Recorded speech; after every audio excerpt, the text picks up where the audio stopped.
Hello, everybody. If that doesn't get you psyched up, I don't know what will.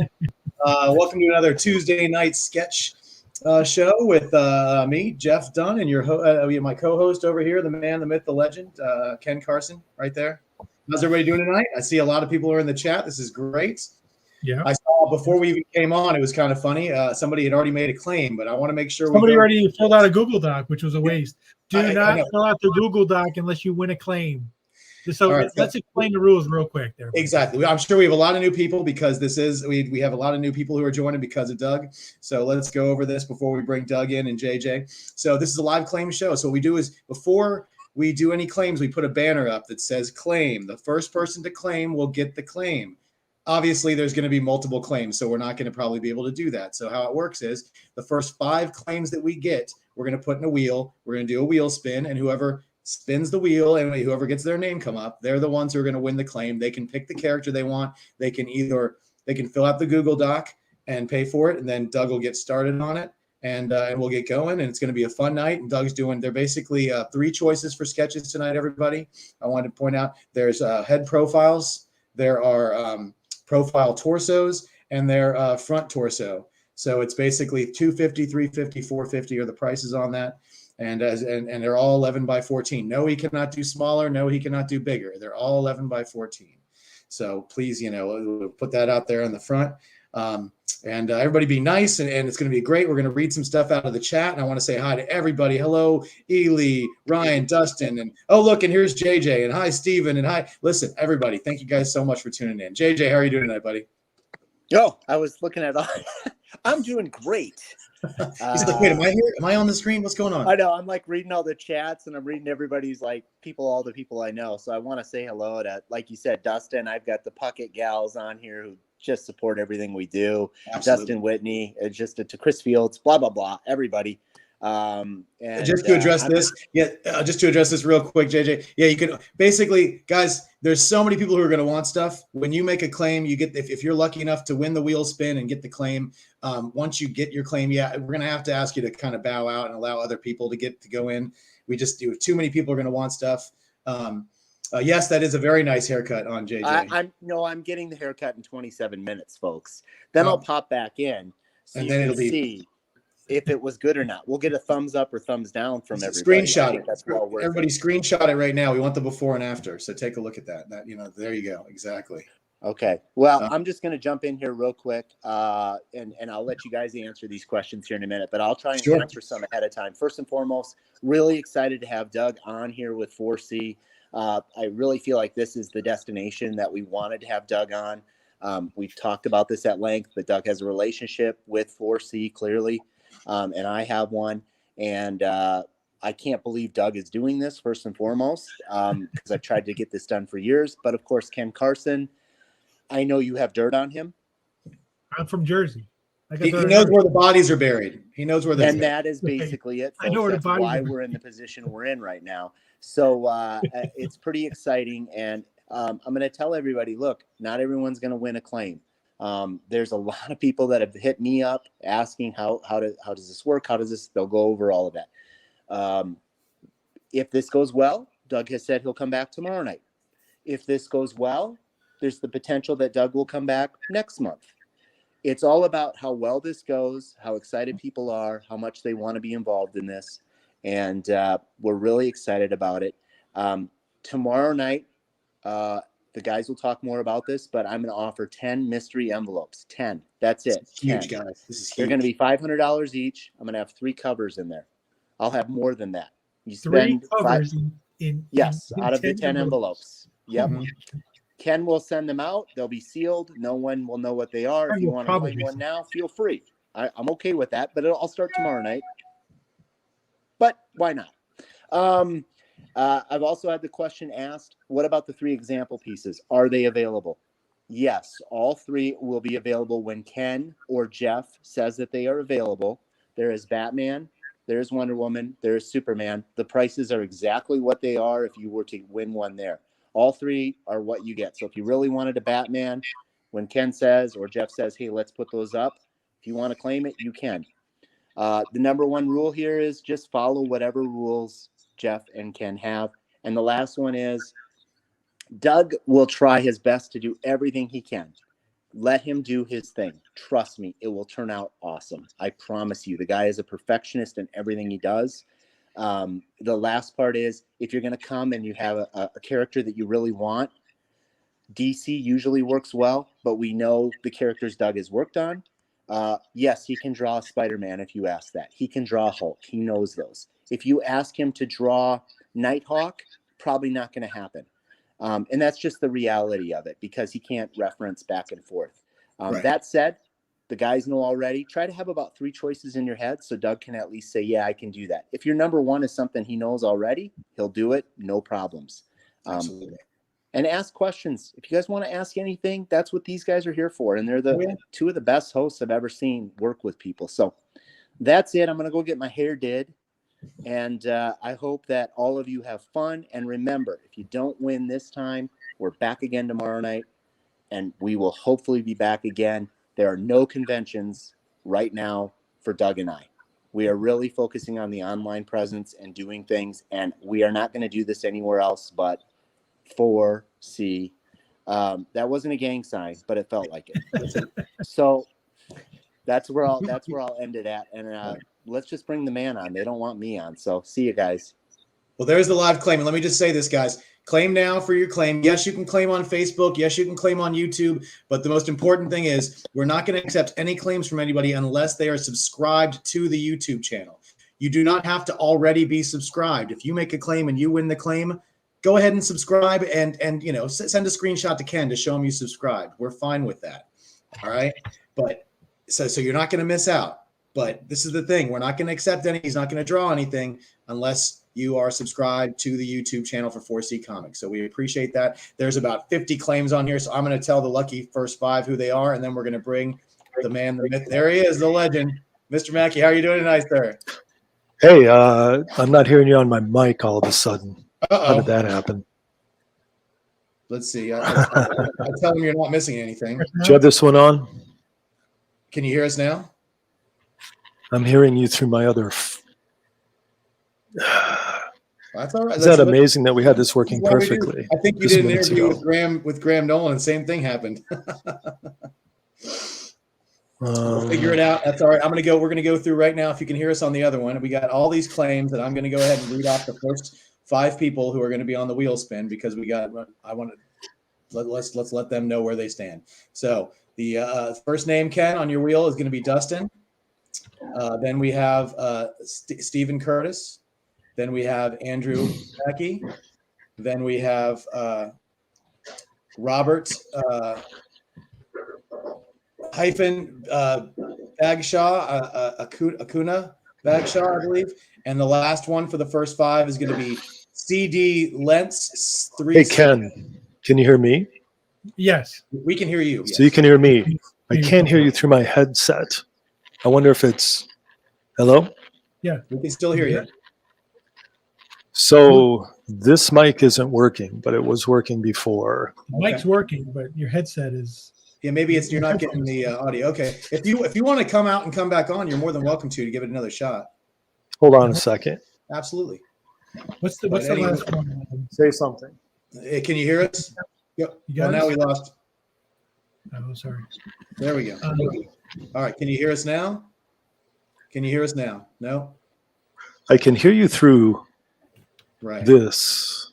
But not through. Can you see me from here? We can see you. We can hear you perfectly. So take your headset off and talk one more time. Hello. Yeah, we're definitely picking up the mic on the headset. Yeah, cover the mic up and talk. Hello. Yeah, we're definitely getting you through that mic when you have it on. You can mute his. Say something, Doug. Yeah, say. Muted. Yeah, we're not getting this was muted. Right. Yeah, so we can't hear you. So we're I don't know what's going on with the headset, but definitely we're hearing you through the headset. Headset was working perfectly before. Well, this is fine because you're going to be leaning toward your table. We won't use the headset. Forget the headset. Yeah. Listen, can you hear us? I can hear you a little. Well, we'll speak up. But I can't. Does your headset? Will your headset plug into that phone? No. No. There's nowhere to plug it in. Can I use my phone? Well, this Can you see was the working screen, just minutes ago. Listen, this is not even close to the worst problem we've ever had on this show, Doug. So you're still doing good. Here, let me see something. There, you probably just We're ready to do this wheel spin, Jeff?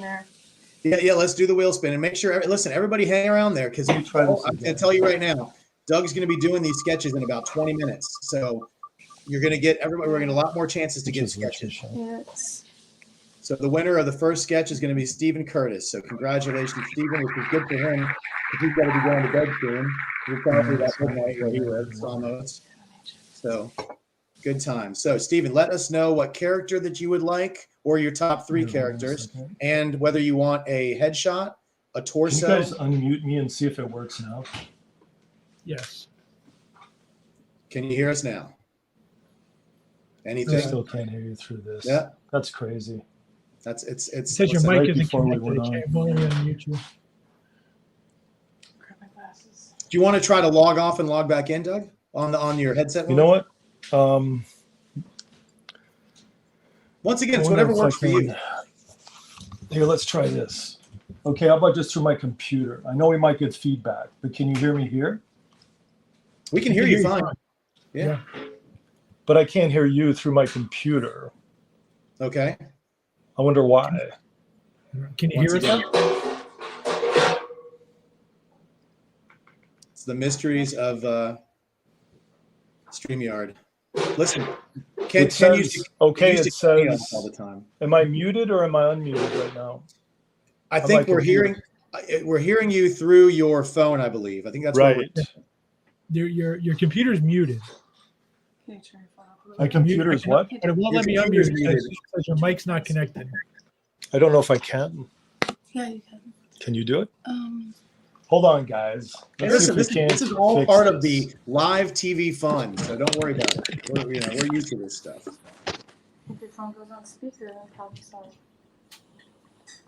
Let's see. You have your mic on? Mic is on. How do I unmute? I mean, how do I? Your phone's too fancy. How about here?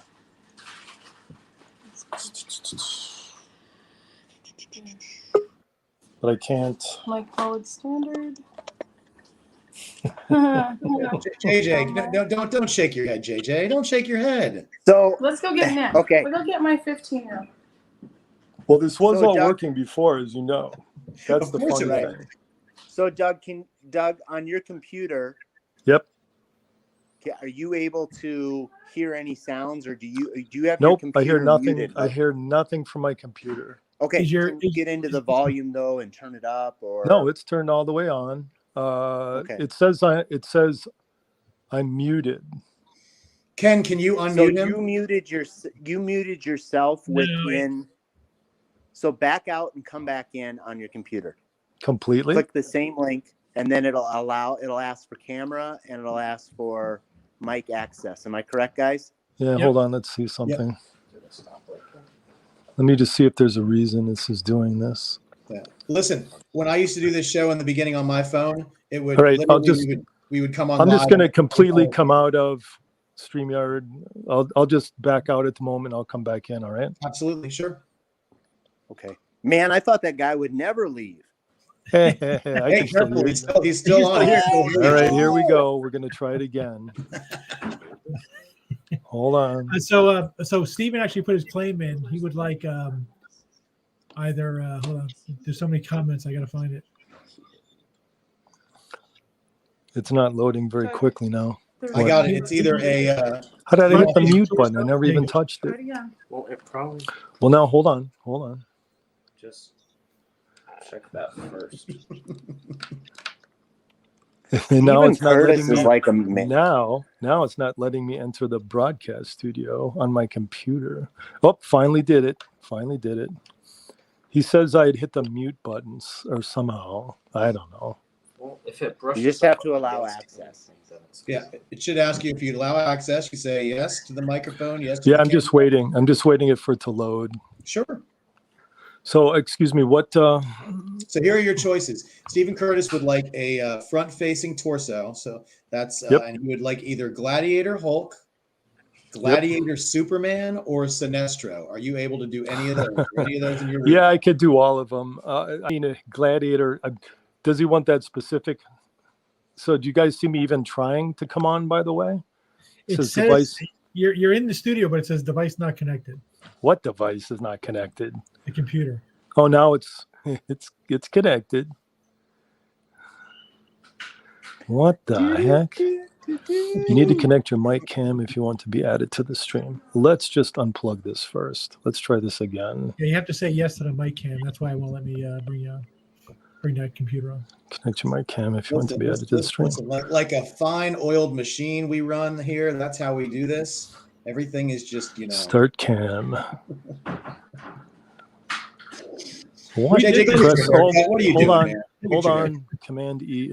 I know. I feel like I should tell a joke or something just to lighten up the mood. Oh, listen, the mood couldn't be any lighter. Listen, we once did a show where a guy, his screen would come on for 2 seconds and then it would go away for 10, and then it would come on for 2 seconds and go away for 10. We did a whole show, an 1.5 hour show like that. So no way. This is all right.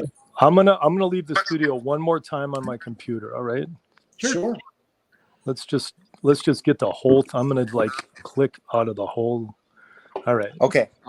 I'm gonna go get my hair cut, and I know. So now let's try this again. All right, JJ. All right. Bye bye. See you, buddy. All right. We apologize, guys. We actually rehearsed this, and everything was working well. But sometimes StreamYard will get a little wonky on us. And, yeah, like I said, the first couple months we were doing this show, every time we came on live, I would start with no volume. So there's no rhyme or reason to it. It just does stupid stuff sometimes. Yeah. Now it says I can wait for it to become responsive or exit the page. Yeah, see, Murphy's Law, Dustin. That's right. Only in my family, it was always called, and I tell this to Ken all the time, it was always called done luck. Because, it's never the worst case scenario. It's always the best case of bad scenarios. So we can still hear him. We still got the phone. We still got lots of stuff. It's just not ideal, but we're going to fix it. Yeah, he wants the computer so he can read the comments and stuff. But. Wow, I can't believe this happened. This is so weird. We were literally using it. Just we were all talking backstage before the show started. It was your awesome stop motion video you did for us. It broke everything. It broke it all. Let's see. Yeah, for anybody who missed that, Doug did an animated stop motion video for C doing all kinds of stuff. So it's going to be part of the intro for the shows from now on. Ken, if you showed that video again, would that screw up everything if you put that stop motion on? Just in case anybody came on late? I don't know. Well, first of all, I got to find it on my computer. I don't have it on my computer. I was going to say, we can't get any less exciting than right now. So, I mean. All right. You know what I'm going to do? I'm literally going to get off of Facebook and try it again. Is it working? Okay. Sure. So come on fresh. Log all the way off and come on fresh. You're good. I literally am. I can guarantee you people aren't going anywhere. We got what's that? Lots of people watching. Now this should. Well, tell them just say thanks to everyone. Let's just keep this going. I'll get this working. We'll do it, man. Don't worry about it. Just do your best. Wait. Let's go to Safari. Let's see, Facebook. All right. Hey, Michelle, could you?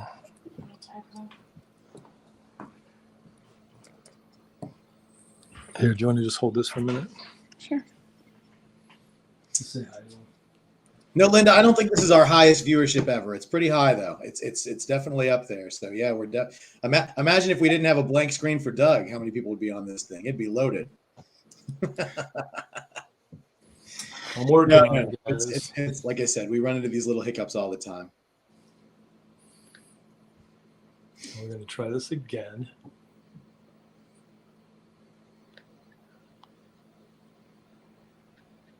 All right, let's see what happens.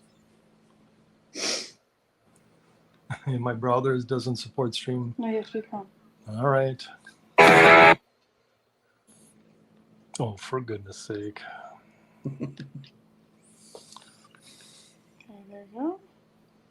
Chrome so far. You have to go to Chrome. Yep.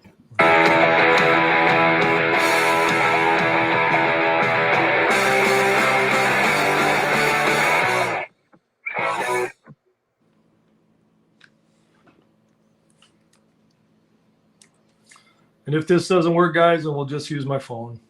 Sure.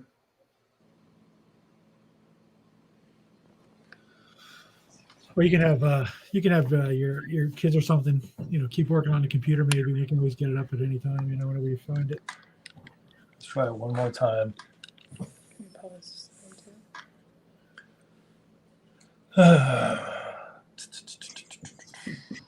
This thing on? What's that? I don't know. This thing visible? No? It says plugging in a new network's better on Wi-Fi. Is our Wi-Fi down?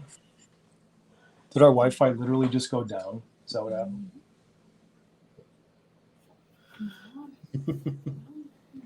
I gotta make it technical difficulties. Yeah, exactly. Something. See, all I can think of is No matter what, it keeps telling me that I cannot unmute nor use the cam. So I can't figure out why.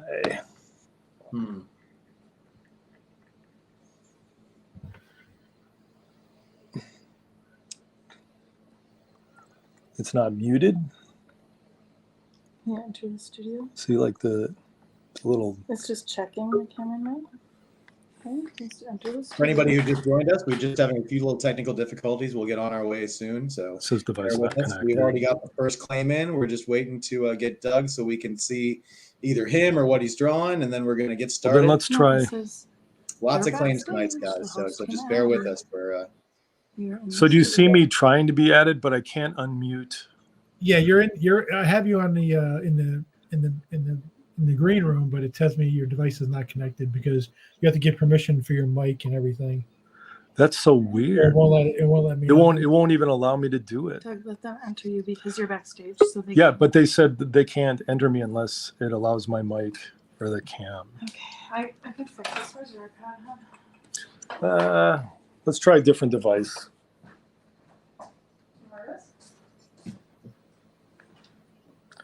So, okay, I think that's Cameron who asked how many claims each night. There you go, Ken. Nice. Basically, we're kind of on Doug's schedule. So where am I on this, you guys? He'll stay on as long as he wants to stay on. So.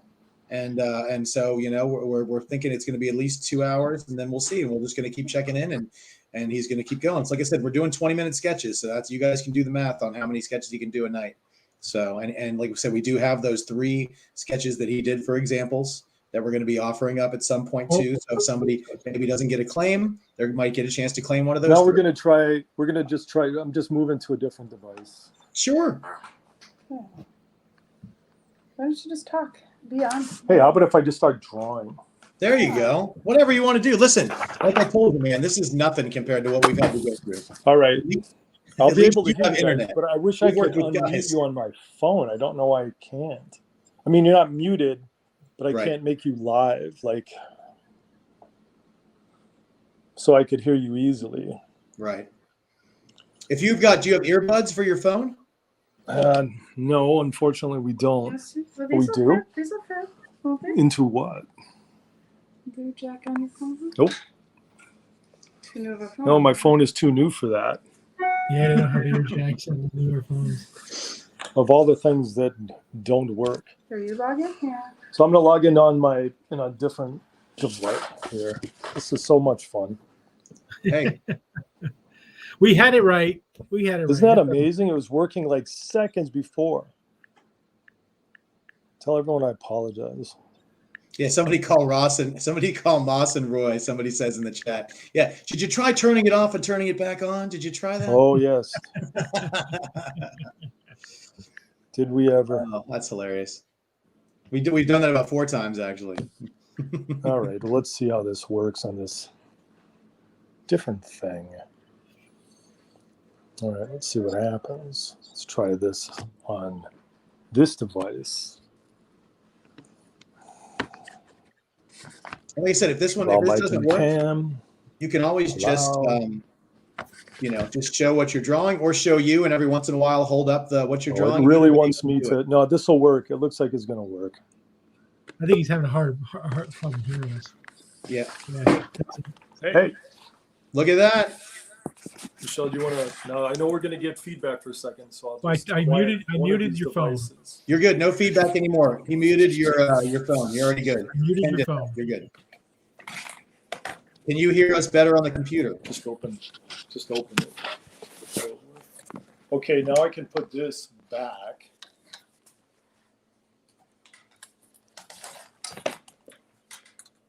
Let's see you. Okay. Perfect.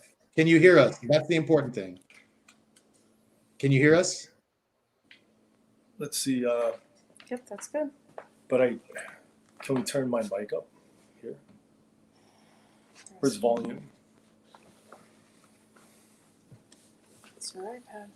Yeah. Like Hold on a second, guys. Just one almost more there. detail. This close, people. This close. Let's see. While he's doing that, I'm going to recap a couple of things JJ said earlier. Listen, Doug. Okay, you guys, if you turn off my mic on the drawing part, on the drawing feed, can you turn that off? We already did. We already turned that one off.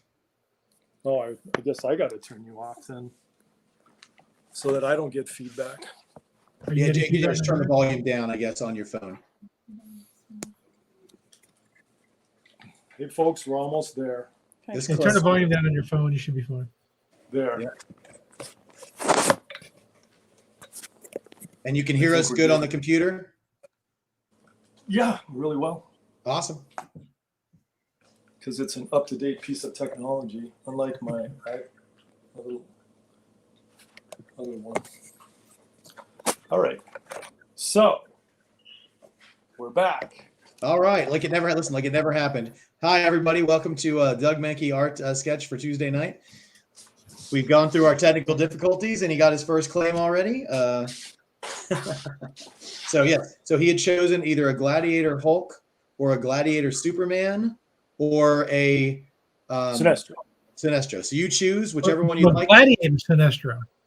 It didn't say Gladiator Sinestro. It just said Sinestro. Did it? Oh, I thought it said Gladiator. I can Gladiator. I was like, that's a good one. These guys up as I want. Do they care what kind of Gladiator Sinestro looks like? Is there a Gladiator Sinestro? I thought it said that. Hold on, let me check. No, it literally just says front-facing torso for all of them of Gladiator Hulk or Gladiator Superman or Sinestro. That's all it says. Sinestro. I'll draw Sinestro. There it is. Cool. I'll do All right. Sinestro. Sinestro it is. There you go. And it's just that easy, guys. So that's going to be a front-facing. Front-facing? Mm-hmm. Yes. That's There my you go. guideline. Now you guys get to see how the magic happens. So, all right, now that we got that all squared away and we got everything all going, if anybody has any questions for Doug, feel free to, and we'll relay them to him. He can chew gum and walk at the same time, is what he tells us. So we should be able to talk and even though JJ says I can't, I you know. guarantee you I can. Well, I always tell him about, there's certain artists who, are really good at drawing and they're really good at talking, but sometimes they just can't do them both.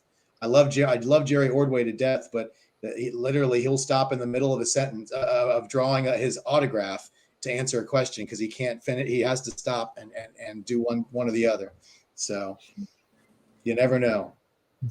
I think I can handle that. Any questions? Yeah, we'll get some questions. Oh, well, I had a question. So I know kind of how you got your interest in books. I a little bit, but what was the first art that you did for one of the big two? What was it? What was your first art? Well, for the big two, it would have been Lobo Mask for a DC Dark Horse crossover. Oh, nice. But then I did a book called Major Bummer with John Arcudi. Mm-hmm. Arcudi and I had been longtime guys over at Dark Horse. They put that deal together for us to do the crossover, and then DC was the first one to offer us work. much faster than Dark Horse did. So John and I were happy to go over. We did a creator-owned project called Major Bummer, and that was a loads of fun for 14 or 15 issues. And after that, I was offered Superman Man of Steel. That's really the first regular DC title I spent time working on. Wow, that's awesome. So someone asked in the chat, they want to know who your biggest inspiration was. I'm guessing like artist-wise or in general in life, maybe. Whatever you're comfortable telling us, I guess. Well, biggest inspiration would be my grandmother, but other than that, I mean, artistically speaking, I grew up reading comics in the 70s primarily, and almost entirely Marvel. And I'm not kidding. The reason it was all Marvel was because my introduction to comics.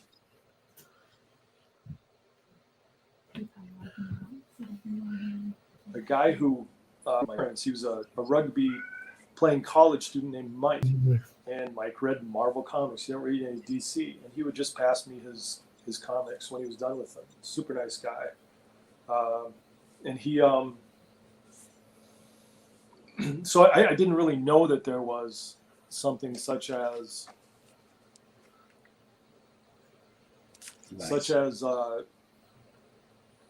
DC Comics. For me, like Superman was a character on the television. I didn't know that he was a comic book character.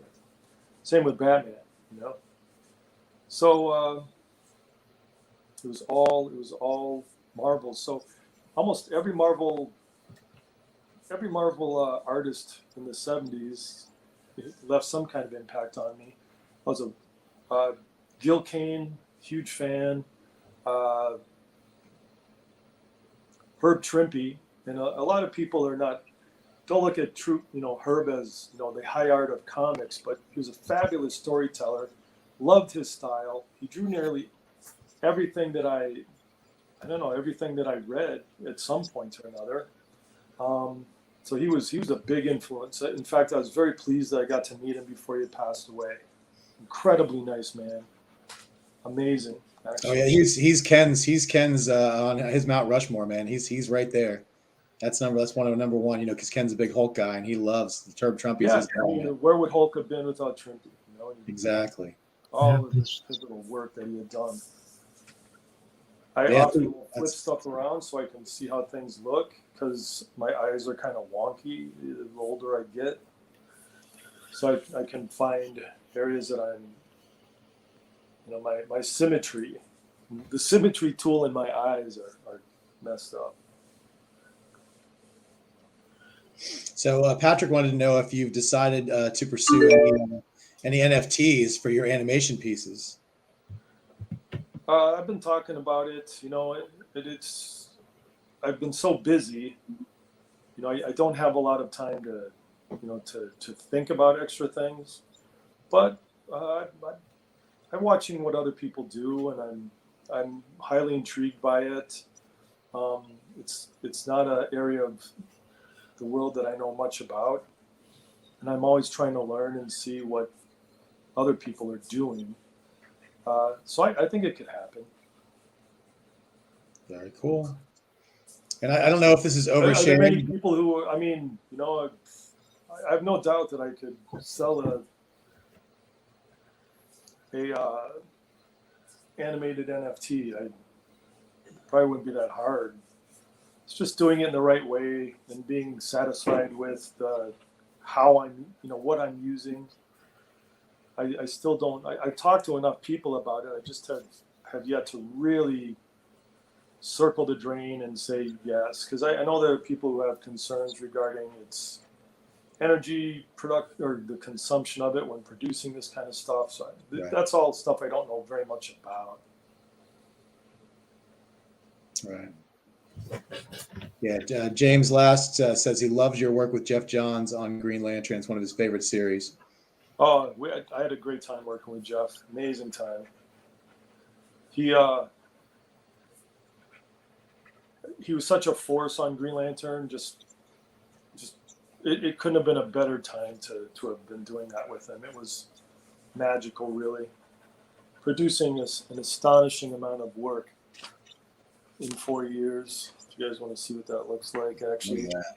Yeah. I don't know if it's oversharing or not, but Stephen Curtis, who's the person you're doing this for, says he nearly peed himself when his name came up. So I hope, Nothing like the little P to make your evening better. It's cool. Yeah, I'm glad you like it. Stephen lives in London, so he's really really against the 8 ball, trying to get something from you at a show or something. What time is it in London right now? It's about midnight now, a little after midnight. So Steven's been a supporter of us since the beginning. He watches these shows. He stays on. He stays up late, awesome. Trying to get his claims. He's a great. So now he'll get to go to bed early. Is it a pretty? I mean, so essentially, you've developed this like competitive system where people have to. Are they hitting a button basically? Or so that's what we did in the beginning. And it's Steven says it's after 1 a.m. there. So sorry, I was an hour off. But how in the beginning we would just do claims, and whoever got the first claim would get it. But then we realized that a lot of people had slower internet than others, and we wanted to make it more fair. So that's when we decided that if there's 3 claims or less, it would go to the first person that claimed.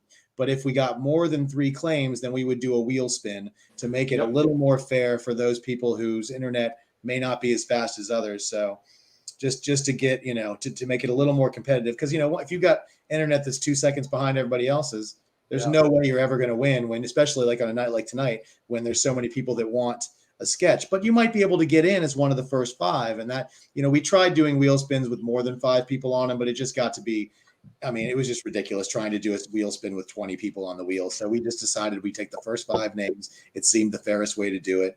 And then we spin the wheel and, and then once someone gets it, they're out of the next sketch. And, the next time we throw up a claim, everybody's, really ready to hit that button when they see that claim go up. So we've been doing this. Since, how many times did it take before you guys came to the perfect system? I've never went back and counted how many shows we've done, but we've probably done 30 or 40 so far. So we settled on this format. So far since I first met you, dude. It's amazing. Yeah.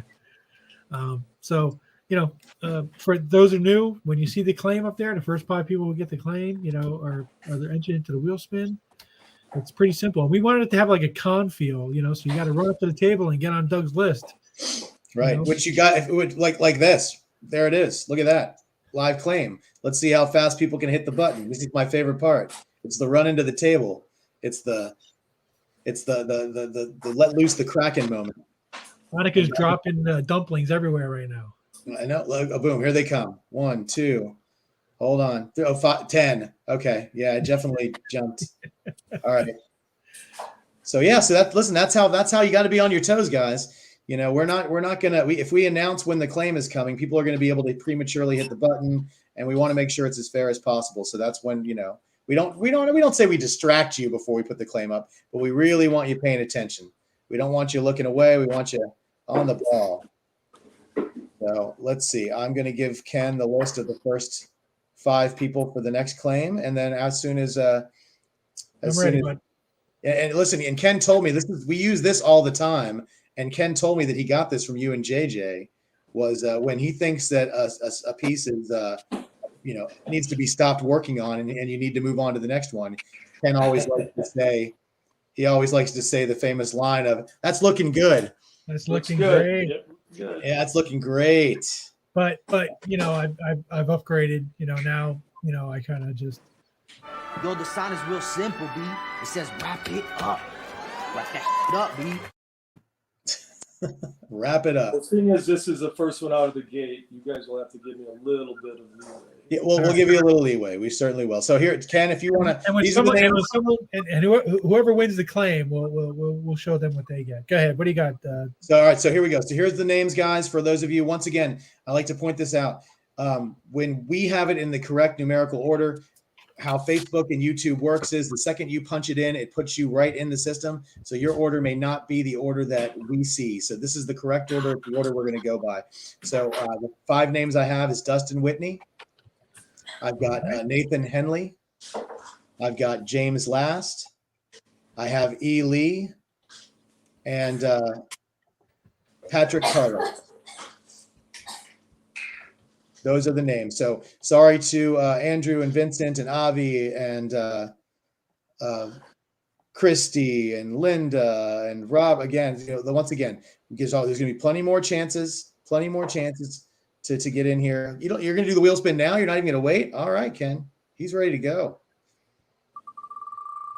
And here's our wheel spin for the next sketch. Oh, I think you recognize this name. Dustin Whitney has won the claim. So there you go. So Dustin, let us know which choice you want, and give us 3 characters for Doug to choose from, so he can definitely pick one he's comfortable with. So there you go. But like I said, guys, this is so we're trying to make it as fair for everybody as we can. We got a little bit of late start because of technical difficulties, and we're going to stay on. We're going to stay on as long as Doug wants to stay on. So plenty of chances. The question, Dustin, is not can he? What's that? He wants to know, can you do the Batman who laughs? Sure can. He's done it once or twice. A couple times, right? I can draw that freak. And Dustin, if you can go to the top of the comments, buddy, the link is there for the Google Doc. Go fill that out really quick, and absolutely. And Dustin, let us know what size you want: the headshot, the torso profile, or the front-facing profile. Yes. So we can. Prices are scrolling across the bottom of the screen, guys. If you haven't noticed it, front-facing torso. Oh, there you go. So once again, if anybody has any questions for Doug, feel free to ask. I will relay them to him. So I once again, I got a couple questions in here. So you've mainly been doing DC stuff for a while, even though you started off reading 26 years. Yeah, 26 years. So if you could had your pick of any Marvel book you could do, any Marvel book, what would you want to draw from Marvel? I mean, at this point, you've done a lot. I mean, it'll be fun to draw like a Hulk story. I don't know if I can't even imagine doing a regular series of any kind. Thor would be great, but to do like some banging story that would just, filled with the kind of stuff I like to do. Yeah. Hulk would be great. Thor, if I could do, anything with the right amount of gratuitous violence, I think I'd be all right. There you go. Gratuitous violence. Yeah, and we know you like to draw the big muscly guys. We think you have an affinity for that. Well, at this point, most of them end up being big and muscly, no matter what I seem to do. But I can tone it down. I mean, like Sinestro.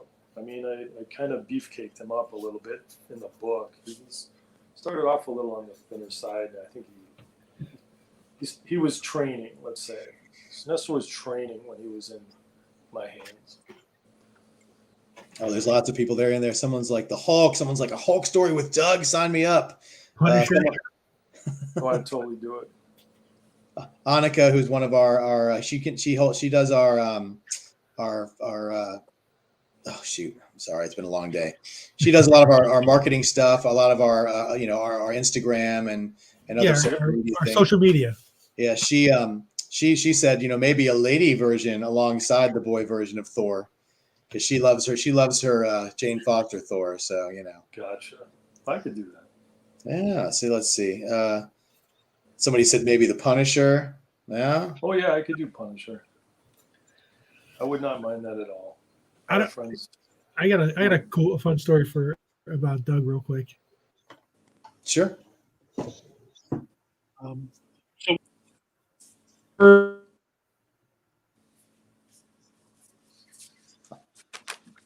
So can you hear Ken? I can't hear Ken. I can't hear you at all.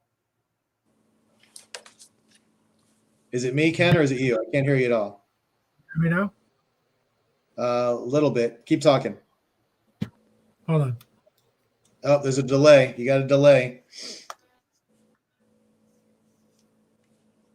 It's so funny. He's like, I got a story. And the second he started to tell the story, I couldn't hear a word coming out of his mouth. So it's not just you, Doug.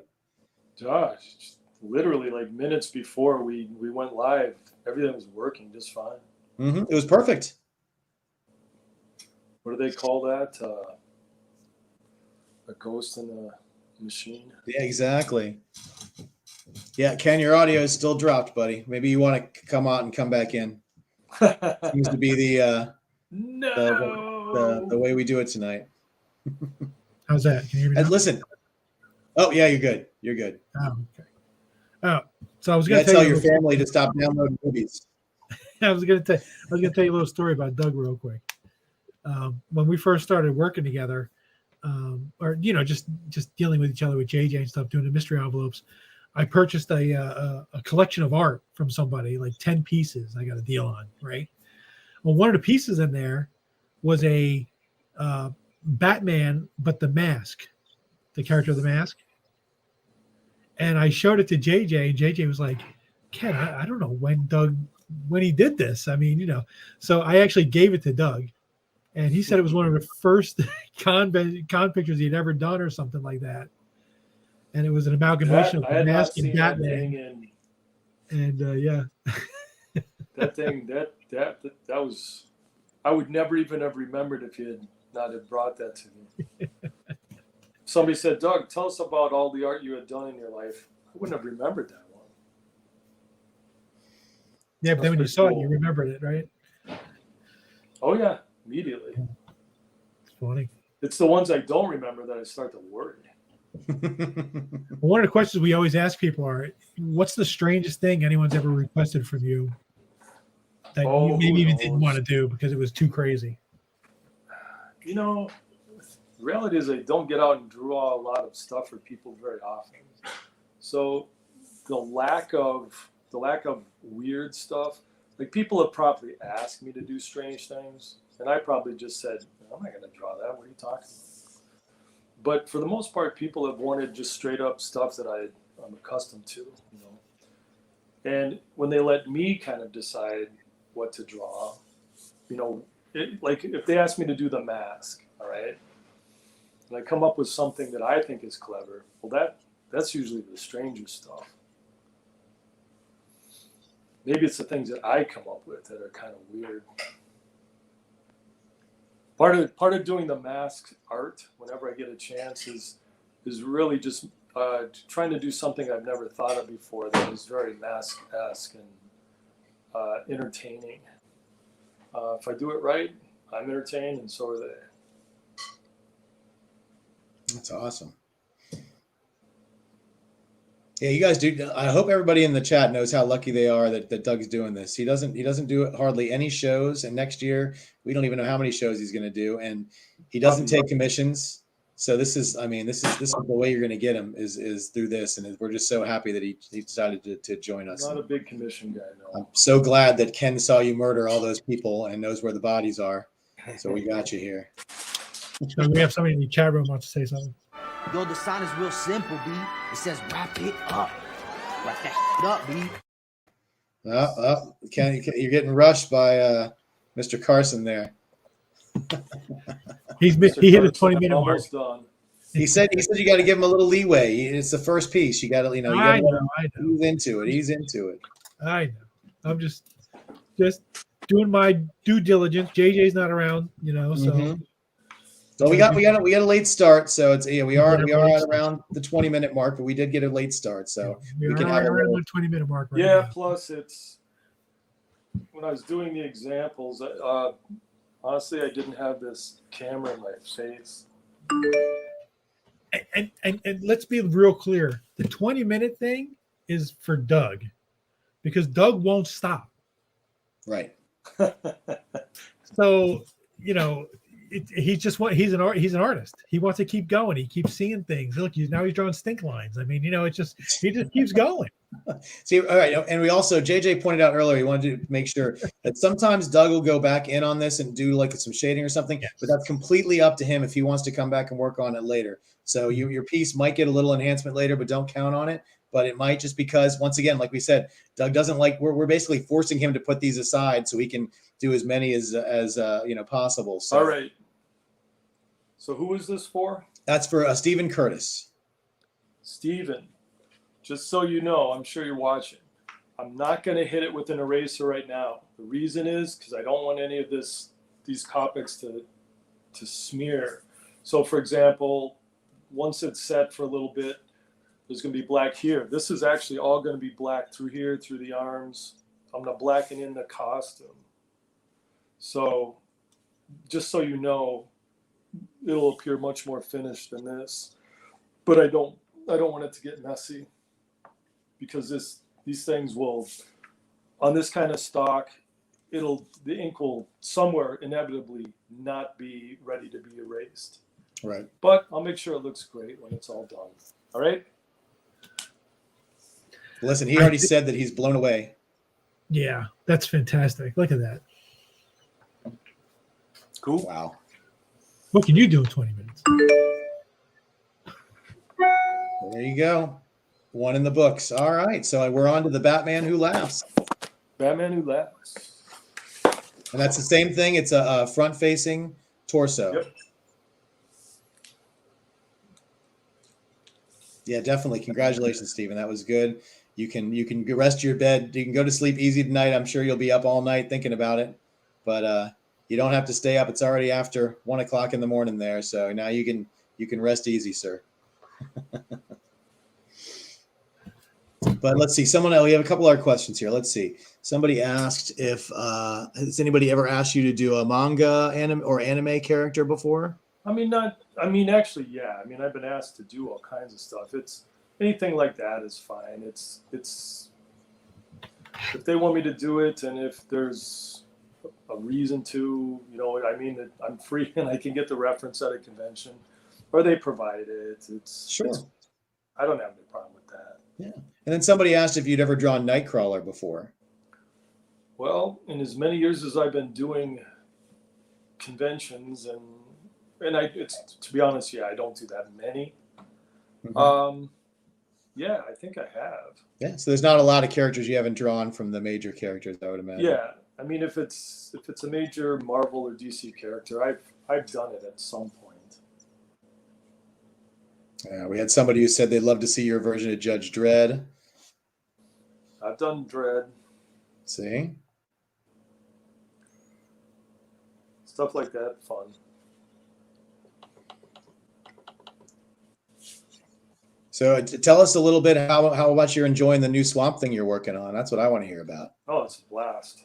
I'm just wrapped up this colossal 2-page spread today, and it is pretty cool.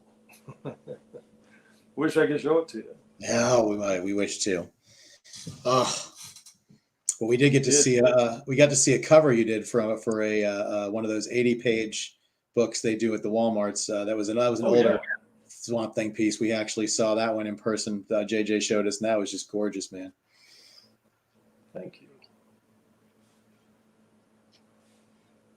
So how long is that? Is the Swamp Thing? Is there an end to it yet, or is it ongoing? No, I still have so much to do. Oh, they're all over. It's 3 oversized 46 plus page books, and at least one of them is more than that many pages. Wow. So I have a long ways to go yet, but I will make it. Now, do they ever book you they tell you what you're doing next, or you just kind of sit with that? In the past, but honestly, I've never taken so long to do a project as this. And working with Jeff Lemire is a treat. And, oh yeah. It's really at this point I just can't think about what I'm going to do next. What I'd really like to do is a Lobo special. Oh yeah. Yeah, Ken was talking about he loved sharing that Sam Keith Lobo with you that he got. Oh, we're being joined by Charles Xavier. It looks like if you can see Ken. Ken, you got to take the 4C off your face, buddy. I don't have to do that. Come on, let's see. Take that 4C off your face so we can see the there you go. Look at that. Ooh.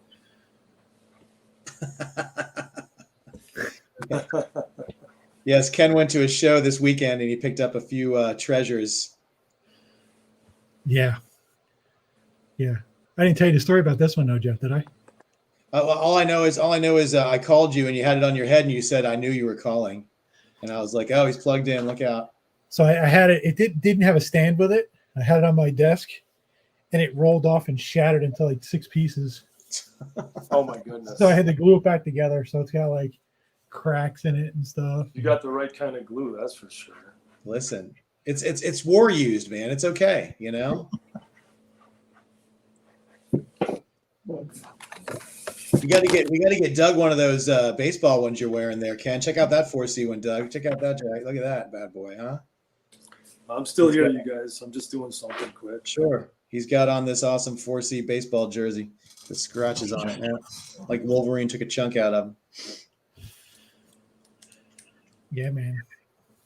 Batman Who Laughs. I'm literally looking up some costume details. Well, First reference. We get the first reference. Everybody take a drink. This looks good. Somewhere in the neighborhood of where I'm supposed to be. oh my God, look at that thing already. I know, man. It comes together fast. So did you hear Doug say that he wants to work on a Lobo book? Oh, I want a Lobo from Doug. I love Lobo, and he does such a great book, Lobo. I do the best Lobo. I mean, after Bisley. I mean, but that's just me being pompous. No, I just really like Lobo is just fun to mess around with. That's really all there is to it. Oh, look at that. It's a first appearance of Lobo right there, huh? Where'd you get that bad boy?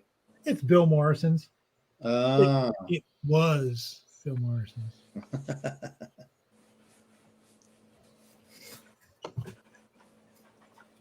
So let's see. Ken, did you want to, while he's drawing this one, do we have any updates or anything on stuff we wanted to talk about just to get out of the way while everybody's hanging out? Let's see. Assad Ribic, anybody who's out there who is looking for the Assad Ribic stuff? I spoke with JJ at length a few days ago, and he's actually bringing Assad to, I think it's Big Apple Comic Con. Not JJ. You spoke to Anthony. Sorry. Anthony. I talked to Anthony, and he's bringing Assad to Big Apple Comic Con in March. So he will bring whatever commissions he has done or finish whatever he needs to be done. So, guys, I apologize for the delay in that. I was just helping Anthony out. Right. We didn't realize it was going to take this long, because him being in Croatia, we were hoping he was going to be able to knock him out when he was in town. But it is what it is. So. That's the update on that. I got almost all of the Carlos Pacheco sketches in. Mm-hmm.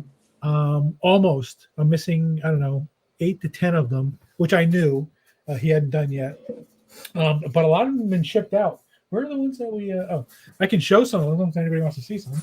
Yeah, show them off, buddy. Yeah, Carlos got sick in the middle of doing our commission, so he had to take a little break. He actually was pretty ill there for a while, but nice. It's glad to hear that he's doing better now. So yes, we can expect those pieces. Not too long away. I think he's started working on those last couple. Is he all right? Yeah, he's already. I don't know what it was. Working on it. He fell ill, and he's feeling better now. But he was still drawing when he was ill. Like, look at this. There's a Hellboy. Oh, fabulous! Well, I have the labels with him, so I have to pull the labels off. This is one of my favorite ones. No, that's not it. Hey, listen. Okay, look at that. There's a nice little Hawkeye. Golden Age Hawkeye. Yeah. Hey, Ken, if you have, I know that there's a Aerosmith is one of the ones. He's the one that looks like a pilot. I think there's a. I got it right here. Yeah. There was 2 of them actually. One of them requested that he have his little companion on his shoulder. Nice. So that's one of them.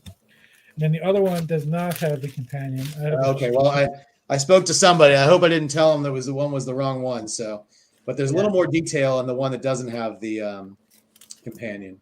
So. Let me see if I can find it. So hopefully I didn't misquote. A friend contacted and wanted to know if his was one of the ones. And I didn't remember there was 2 of them, so that might be my bad. Oh, that's not it, but that's Galactus. There you go. That's somebody got their. How about what about the other one that fills up the whole page with black? Oh, yeah. This one was one of my favorites too. Oh, that's a really nice Magneto. Yeah.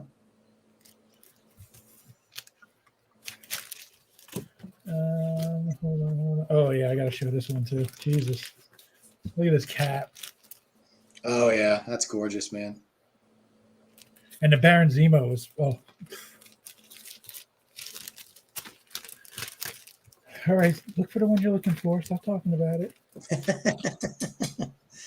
We'll show a couple more, and then let's see, and then we can talk about how next Tuesday we're going to have a huge, gigantic Christmas present announcement that everybody needs to be saving up their money for. I might have shipped it already. That's all right. It was the Zemo was nice. It was really cool. No, I had the Zemo. I don't have the other Aerosmith. That's all right. I'll show the Zemo right now, though. Look at that. Look at how it drapes over his face. Like it's like perfect. Yeah, man. Good stuff. So that's in. I know Rafa Sandoval is he started on his stuff. David Williams have all the commissions done by the end of the year they're owed. So that's hopefully a good thing. Hopefully he can get that done. David Williams is working on the color ones already. David, he might be close to done because last time I talked to him, he said he already started them. So they might be close to done. I know I'm getting a package from him, so I don't know what's in it. He could be in there for all I know.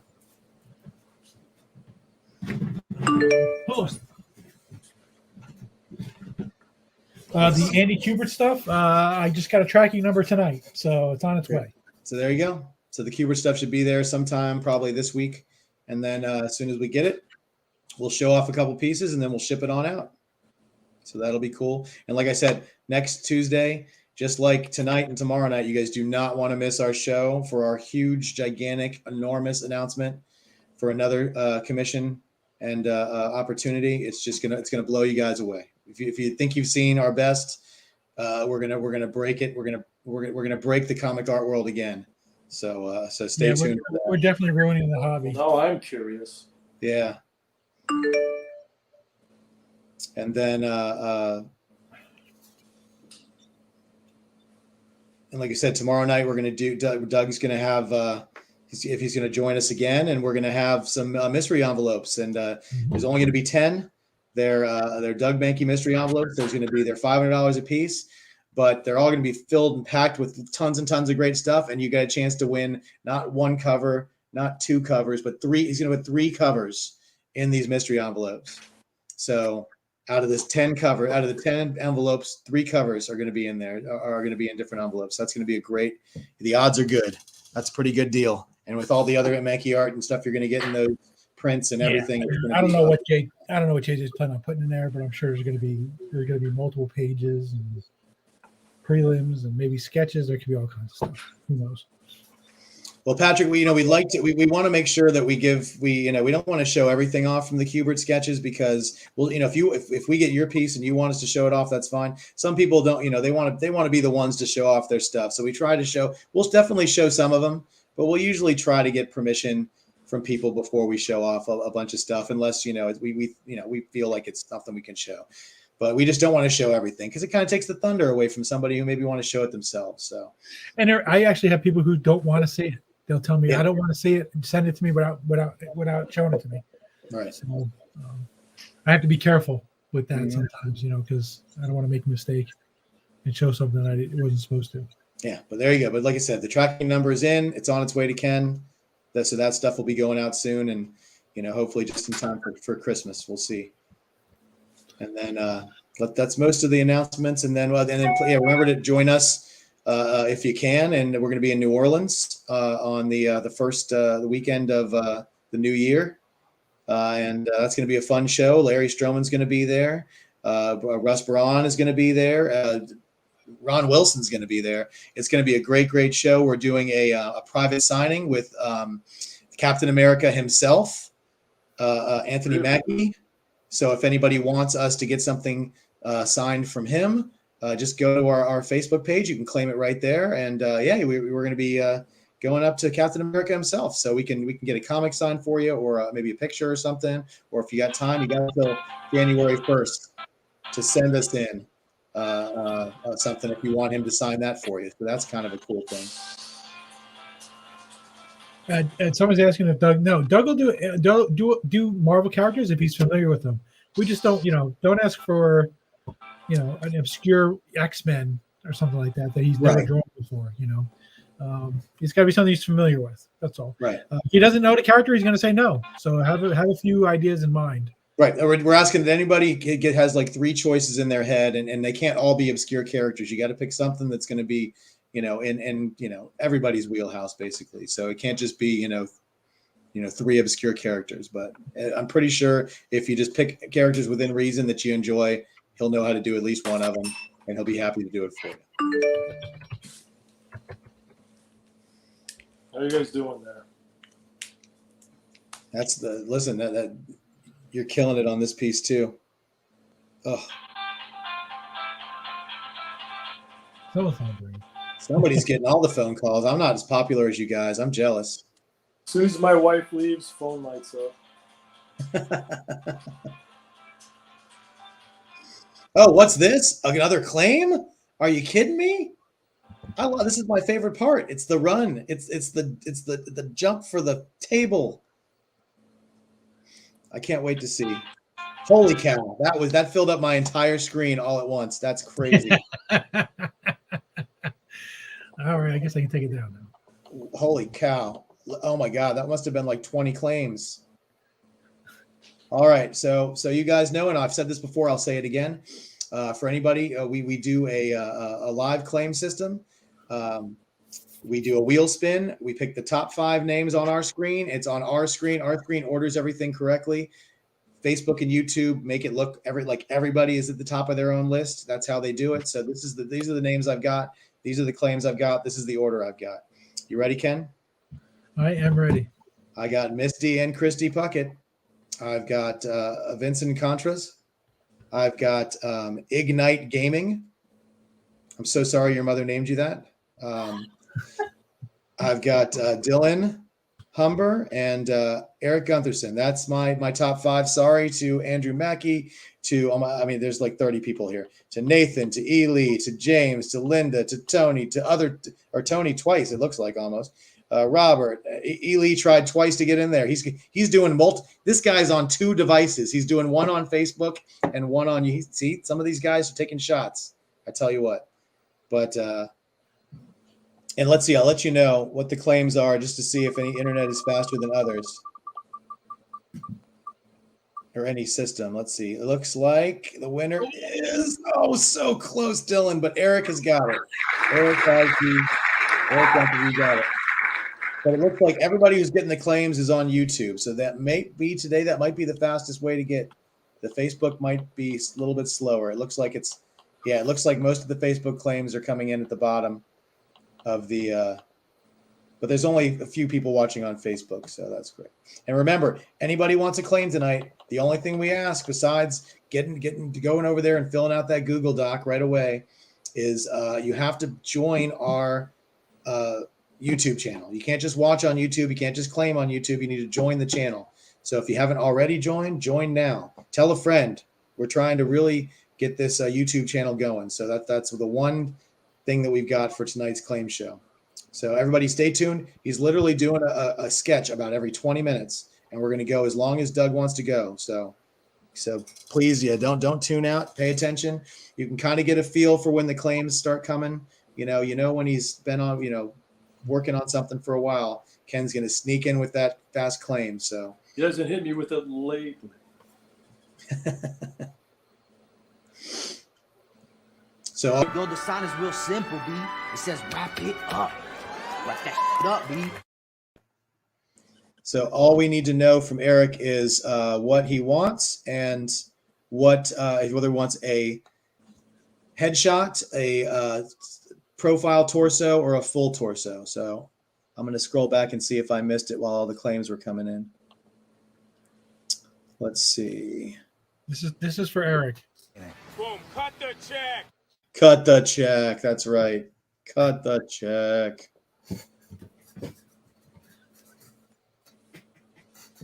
So yeah, once again, to tell everybody that we so that we know we're going to be meeting up with Anthony Mackie in New Orleans. That's going to be a blast. Ken's working on some more signing opportunities with not just artists and but with other celebrities that kind of fit into our genre, fit into everybody's wheelhouse for some certain pop culture things. And we're working on some stuff, so it's going to be pretty fun. It's going to be pretty huge. We're always looking for stuff and new ways to entertain you guys and give you stuff that you may not be able to get because you can't go to the shows, can't go to all the shows, you know. All right, almost done here. Mm-hmm. It's looking great. I mean it. This is definitely one that I'll hit with a few other details before it's out of here. Sure. Well, but that'll be afterwards. I'll just 2 more minutes and I'll move on to the next one. So sorry, there's a horsefly in my room the size of a car, and I'm gonna get it. Horsefly. I don't even know I do have a question for everyone in the chat. Those who are in the 4C group, and we offered up this Anthony Mackie signing, and it did pretty well. I mean, obviously we can certainly take more, but when that happened, I was actually offered another celebrity to do a signing with. So, what do you guys think about if we had something to offer from Ian McDermott, who played Chancellor Palpatine and the Emperor in all the Star Wars movies?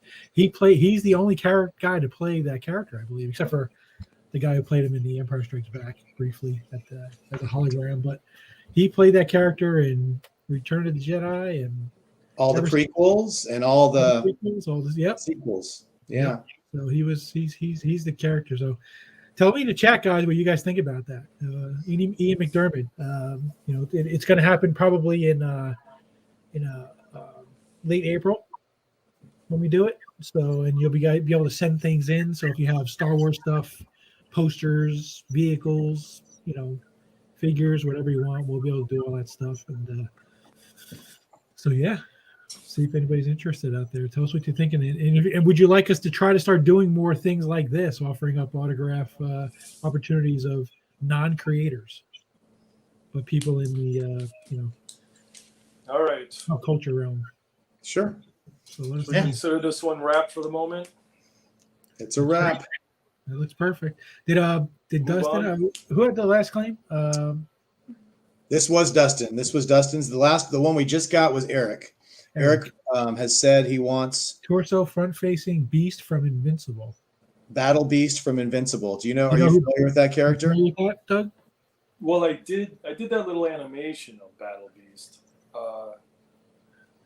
So I'll do that. Okay.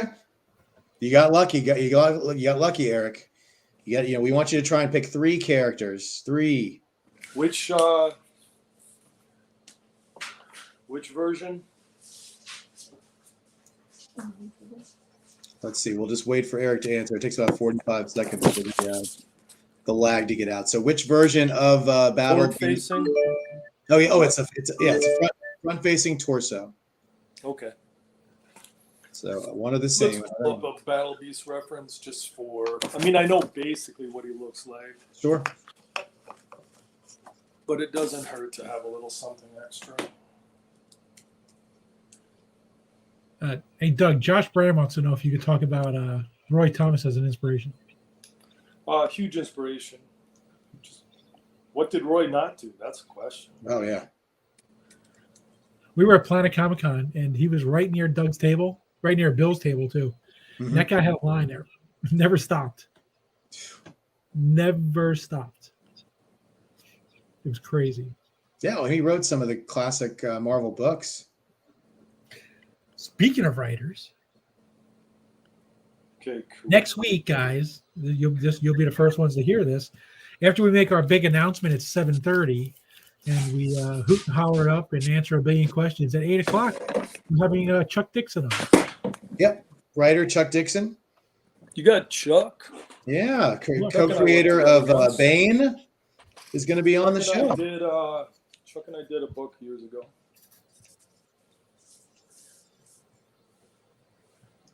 I'll have to pay attention to that. Yeah. So yeah, we're going to start when we can't get artists, or we have some more. You know, we're trying to work around schedules and stuff. We thought it'd be cool to have you guys tune in, and we can talk to other creators and people who don't just draw, and that way they can answer some questions. I mean, come on, the guy co-created Bane. It's a huge storyline in Batman. It's one of those things where we pick their brains a little bit, have more of a conversation, a little interview, to something where, like I said, we told you guys, we're not always going to be able to get great artists like Doug, for these Tuesday night shows, just because schedules, they move around a lot. But we're always going to have a Tuesday night show. We're always going to have something to offer, whether it's an opportunity or whether, it's an interview with another creator. That's another thing we're doing. We have another thing we're working on that could be a monthly thing that's going to be pretty big, and we can't talk about that just yet because we're still working out the all the kinks in that one. And we might have two kind of monthly things happening. Yeah, so and then we may get Doug on every once in a while, which would be great. This, if we can make this a regular thing, if he's able to do it and then wants to join it, and we make it entertaining, and you guys keep coming. Yeah. So we'll always have some good stuff for you on Tuesday nights. So we hope you guys stick with us through all of 2022 and beyond.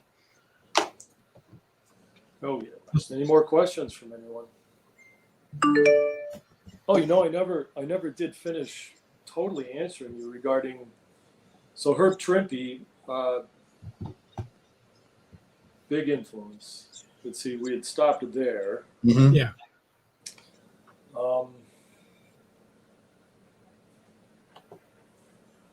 Barry Windsor Smith actually was also a very big influence on me.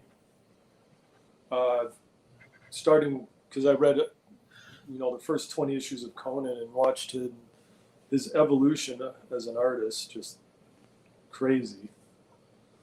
Doing stuff in comics that no one else was doing. What were the comics you were cutting your teeth on when you were younger? That got What's you. that? What comics were you reading when you were younger that got you into the for the love of it? Spider-Man, Hulk, Thor, Conan, big Conan fan. Yeah. Anything that Gil Kane built, Spider-Man was I loved it, especially when Gil Kane drew Spider-Man. But obviously, I also had a whole selection of 70s artists. Ross Andrew. I mean, we need just beautiful, beautiful stuff, really. I liked Mike Ploog, who I think went off into film or animation, actually. But he did. What did he do? It was Man-Thing, I think, that he was doing. That was so incredibly intriguing. I tended to shy away, for the most part, from teen books. I always liked books about individuals, just my preference. Yeah. So I never really read much. I didn't read a lot of Avengers, but I did like the Unhumans. I thought they were cool because I thought Black Bolt was amazing. Yeah. I got the point about Black.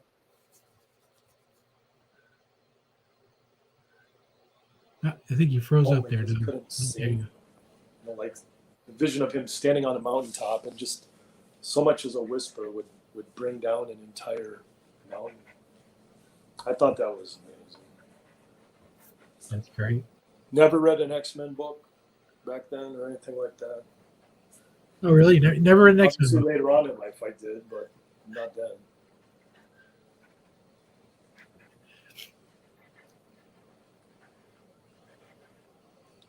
Yeah, you're infamous for Batman. Did you read any Batman when you were growing up?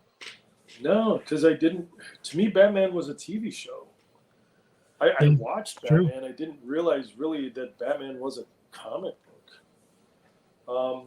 And I was so myopic when I went to to the comic book store, to the spinning rack, since everything was introduced to me as Marvel. Obviously, when I got a little older, I did, but no, I think the Bat is cool. Yeah. Big fan of Batman. Well, you draw him amazingly, also. Thanks. I know, he's just fun to do, really. Oh my gosh, I'm just filling up the whole page. I don't think Eric's going to complain much about that. Somebody's asking, how was the comic book industry when you started compared to nowadays for new artists? Oh, it's totally different. It's different in so many ways. I don't even know where to begin. Of course, there was no internet when I started, or at least not anything that we had access to. So we had an editor who's at DC, whose job was to make sure that we got everything out on time. And everything was 3 months in the can. If you weren't within that time frame, you got a call. Just saying, what can we do to help? Why are you late? Is there anything that we can do to speed you up? And now we can work right up to the moment. When I was working on Detective, there was a panel that both Pete Tomasi and I were looking, our eyes were going over taking the last look before it headed, out to the printer. And we both caught sight of something that we really wanted to change. And I called up Dave Barron, who is the colorist. I said, Dave, if I send you a patch, can you get it in time? And then we talked to the editor. The editors said, just go for it. You guys can get it done in 2 hours, because otherwise this book, heads out. And sure enough, we got it done. That has changed. And you'd think that the benefit of having that kind of ability would be a positive, but the reality is, there's just, on the production end, you can do it until the last second, and just because we can doesn't mean we should. I think the idea of having everything done in advance, as it was, and how important that was, takes a lot of stress off everyone. That's one example. Social media has changed everything. Advertising, thus, the publishers certainly like the creative people to take a part in that. That's different. Also, I'd say in the old days, editorial was very different in the sense that they enjoyed their control over the process. So, for example, when I was working in my earlier days at DC, Tom Nguyen, very close friend of mine, and my inker, who, beginning with Major Bummer, and then we did a lot of work together on Justice League, or JLA, and on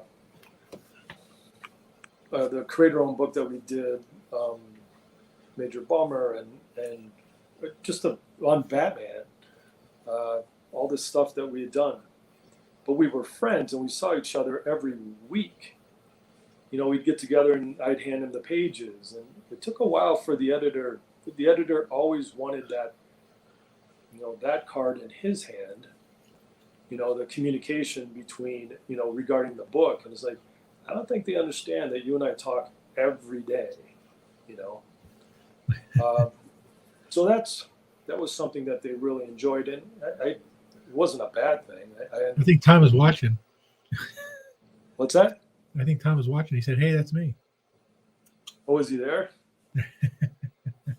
Anyway, so that was different. That's changed completely. Now I get into situations where an editor might say, who, instead of them pulling out their Rolodex as to who's going to see we need somebody to help fill in or something on inking, they'll say, who do you want to get, or do you have any ideas? Or it's like, no, before it was never like that. They had the control. I have a question for you, Doug. Sure. So I know probably over COVID, you kind of got into using Procreate. Obviously, anybody who watches your Instagrams can see you making animations, and obviously, we benefited from the animation you made for us that we used in the opening. Do you see yourself going digital at some point, completely? Nah, I mean, comic book wise, yeah. I don't know. I have a hard time relating to the larger images of like that, or the not the larger images, the collective on a page. Maybe if I was using a large monitor, but the way that I use my iPad, no, now Pat Gleason does all of his work that way, except for I think covers, and he's an expert at it. And he used to, when we'd get together, because we're good friends, and when we would get together, he'd often be doing work because he could take his iPad anywhere he wanted, and he'd say, "Here, you try it." And I would just mess around with a little bit and hand it back. I really wasn't all that interested. Actually, probably because we were sitting at Perkins, I wanted to eat my pie. But once I got one for Christmas or my birthday or something, my family got me one. And once I started really paying attention to it and what I could do with it, and when I discovered animation, then I've loved it ever since. I think animation at this point is so much fun for me. And that animation I did for your opening there, yeah, didn't take me too long. And I still want to do more to it. It's not done. Okay. I certainly won't argue with you. I added sounds to it and stuff like that. Oh, I was so glad you did, because that's part of the fun of doing any of that is when you get to get involved in the sound and picking what you need. Yeah. Ken, were you able to show that again? Let me try I'm going to try to do something different. I tried doing it on my computer. I couldn't do it. Let me try my iPad. Yeah. If you can't, don't worry about it. I just thought it'd be cool for anybody who missed the very beginning of the show. I think I might be able to. I'd like to show it with the sounds and everything, though. That's where I was getting a little hung up on, but I think I can figure it out. Give me a second. Well, and once again, if Ken can't do it, you guys can always watch the opening again on the cast to see it. It's really amazing. It's Doug messing around, having a good time. Oh, listen. It was so cool when Ken showed it to me. I was like, oh, man, that's awesome. See, with me in animation, I never really have a bunch of stuff already figured out. I usually do things, and then doing things inspires me to do other things. I'll do something and go, man, you know what? It'd be cool if I did this. So that's why I got to do more to it, because once I started fleshing out some concepts, it's like, I have more to do. This is not hardly done. I have some really cool ideas. So I'm sorry, guys. You're going to have to just deal with the fact that I will actually improve it. You don't want me to do that, right? Well, you listen. You can do it just like you do your sketches. You can keep drawing it till you figure like you're done. Not me. All those. I was trying to think of there was a movie in the 80s where they did like a stop motion movie, and I was trying to think of what it was. I think it starred John Cusack or something, and Demi Moore was in it. I wish I could remember what it was called. Where they did a whole. But of course he didn't do it on. He did it on pieces of paper, and they photographed them all. Yep, but I know. What was that? I know. I can't remember what it was. It was an 80s movie. They were. I know his character's name was. Come on, anybody in the chat. His name was Hoops, but he couldn't make a shot to save his life. He was the worst basketball player ever, and it was it was some sort of summer vacation thing. I don't know. Anybody up? One Crazy Summer. Thank you, Turbos. Yes, thank you. I think One Crazy Summer. Yes. Yeah, I always loved those. Always reminded me of flip books from when I was a kid. Nicely done. You get the gold star, Turbos Nerdy. Who had the answer?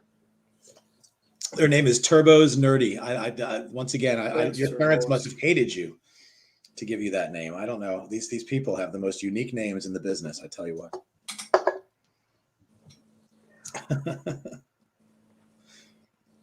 Yes, Annika, we know you were a baby in the 80s.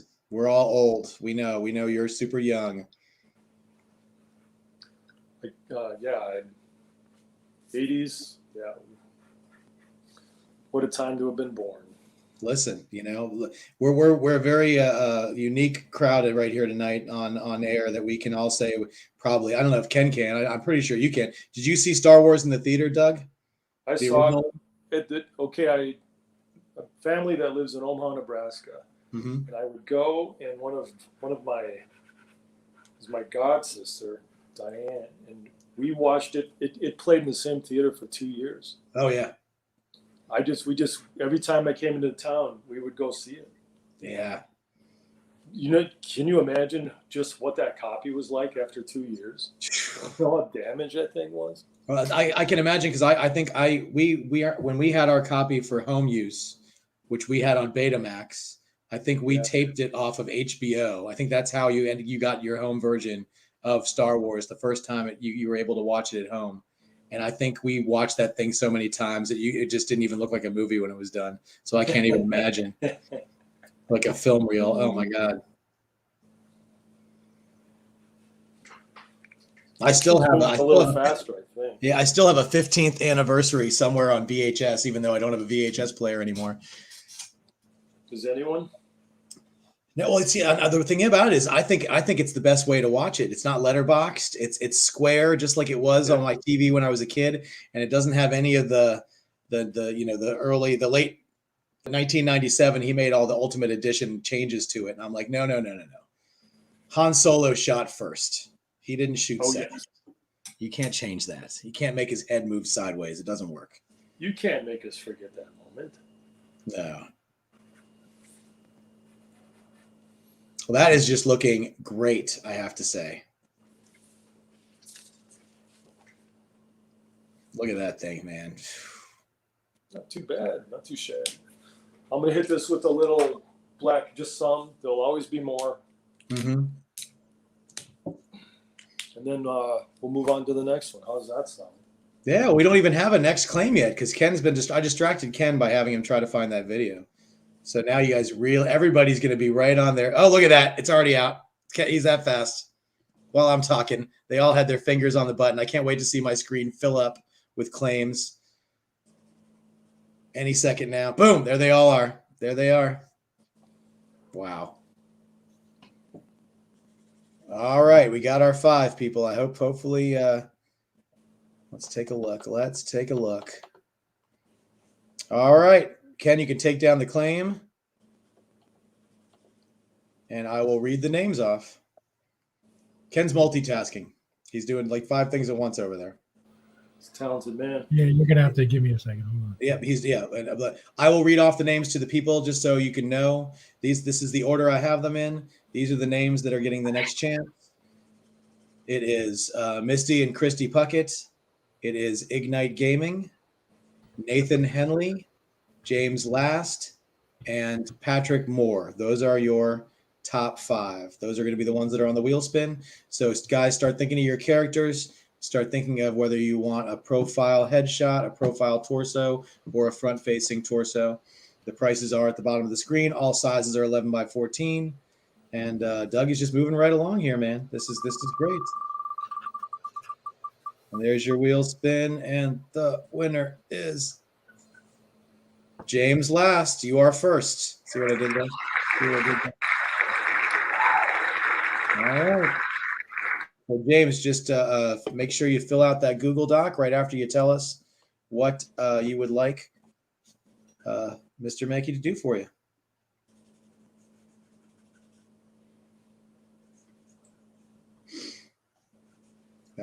Wow.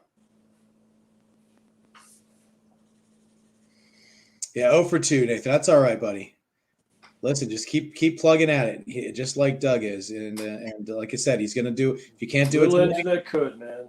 he's gonna be on tomorrow night again. We'll try it again. We're gonna have those mystery envelopes, and at some point tonight, Ken and I are gonna do claims for those existing pieces. So we'll throw those up, and if anybody wants to claim those, we have one profile headshot of Batman, we have one profile torso of Wonder Woman, and we have one front-facing Superman torso. So those will all be available tonight. We'll do those. Let's see what time it is right now. All right, let's say what do you say? We'll do those around 9:30. So we'll probably take the next claim, and then we'll do a claim for those 3 pieces, or at least 1 or 2 of them, I think. So if anybody's interested in those, you can just look at our Facebook page to see those, or maybe Ken can throw the images up at some point on the screen of those 3 pieces, just so you can see if that's something you might want to claim. If say you wanted a profile of Batman, that's what you're waiting to get. Well, there's one already done, so that might be the one. And I can guarantee you that you're going to be up against less people trying to get those than you are trying to get the live sketch. So could be worth it. All right. I'll call this a finish for the moment.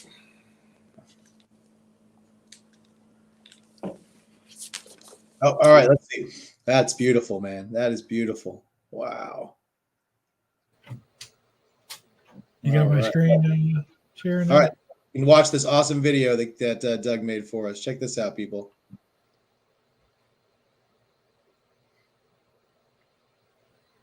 That doesn't have the doesn't have the sound, but it's still really cool.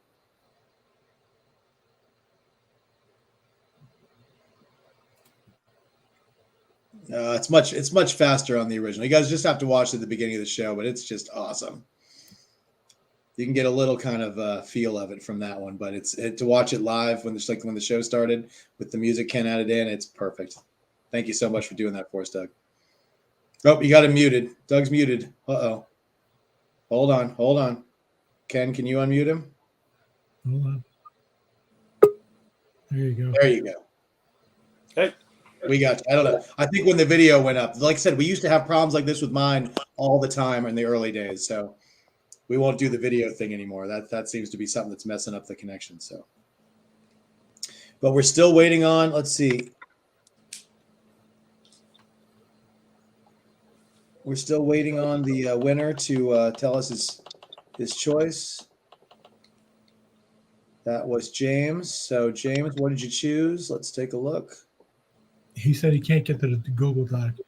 I'm going to post that again real quick for you, Jay. We'll post it in the chat, so just hold on 1 second. There it is. It's available on the Facebook or on YouTube. Just click on that doc. And copy and paste and put in your browser. Right. If you can. And also, go ahead and since you're going to fill it out right now, you can let us know what character you'd like Doug to do so he can get started on that. And JJ's joined us. Let's see that beautiful haircut. Put that on full screen if you can, Ken. Where'd you go, buddy? Look at that haircut. Look at his strap. Look at that. Oh, it's so much better. Oh, my God. Look at that. You look debonair, buddy. Thank you. It looks the same. They cannot stir. No, I don't, Ken. God. So rude, Ken. People pay to have these highlights put in. Okay, I'm just letting you know that these are not highlights, folks. This is real white hair. Yeah, listen. He's got his full-on Reed Richards it's a going. Real thing. I paid $1 million. I paid thousands for mine. Look at this. I know you did. I know you get yours done on a weekly basis, colored white. Black. Does anyone else have a beard that is essentially all white? No problem. I'm getting there. It's getting there. I got it. It's I'm all right here. I'm all through here. Yeah. And now it's getting on the sides. Yeah. But it is what it is. Anyways, how's this thing going, guys? Is it going well? No, it's going awful. It's going awful. There's tons. Nobody's making claims. I don't even think anybody's watching. I've tried to read some of the comments real quick, and I'm like, see these like claim. I'm like, oh my Lord. Yes. It's definitely the wheel spin is getting its work in tonight. That's great. Which ones have been done so far? So we've done 3 pieces so far. We've done. You want to hold those up on your screen? Yeah, we got all front-facing torsos. This is see what they look like. We got a battle beast. Ooh. My friend Sean Kirkham might really enjoy that one. Robert might really enjoy that one. We got a Batman Who Laughs. And the first one is a Sinestro. So here's the thing. James says that he wanted a Sinestro or a Beta Ray Bill. So that's a conundrum. So I need to do wait. He wants his 2 choices were a Sinestro or Beta Ray Bill. Does he need to make a 3rd choice? Is what I'm going to ask. No, I'll do another Sinestro. Another Sinestro? Cool. All right, there you go. So we get to see another one. That's going to be awesome. And what does he want? A shot? Did he say? He hasn't said it. Are we doing front-facing full figure, or are we doing front-facing torso, front-facing?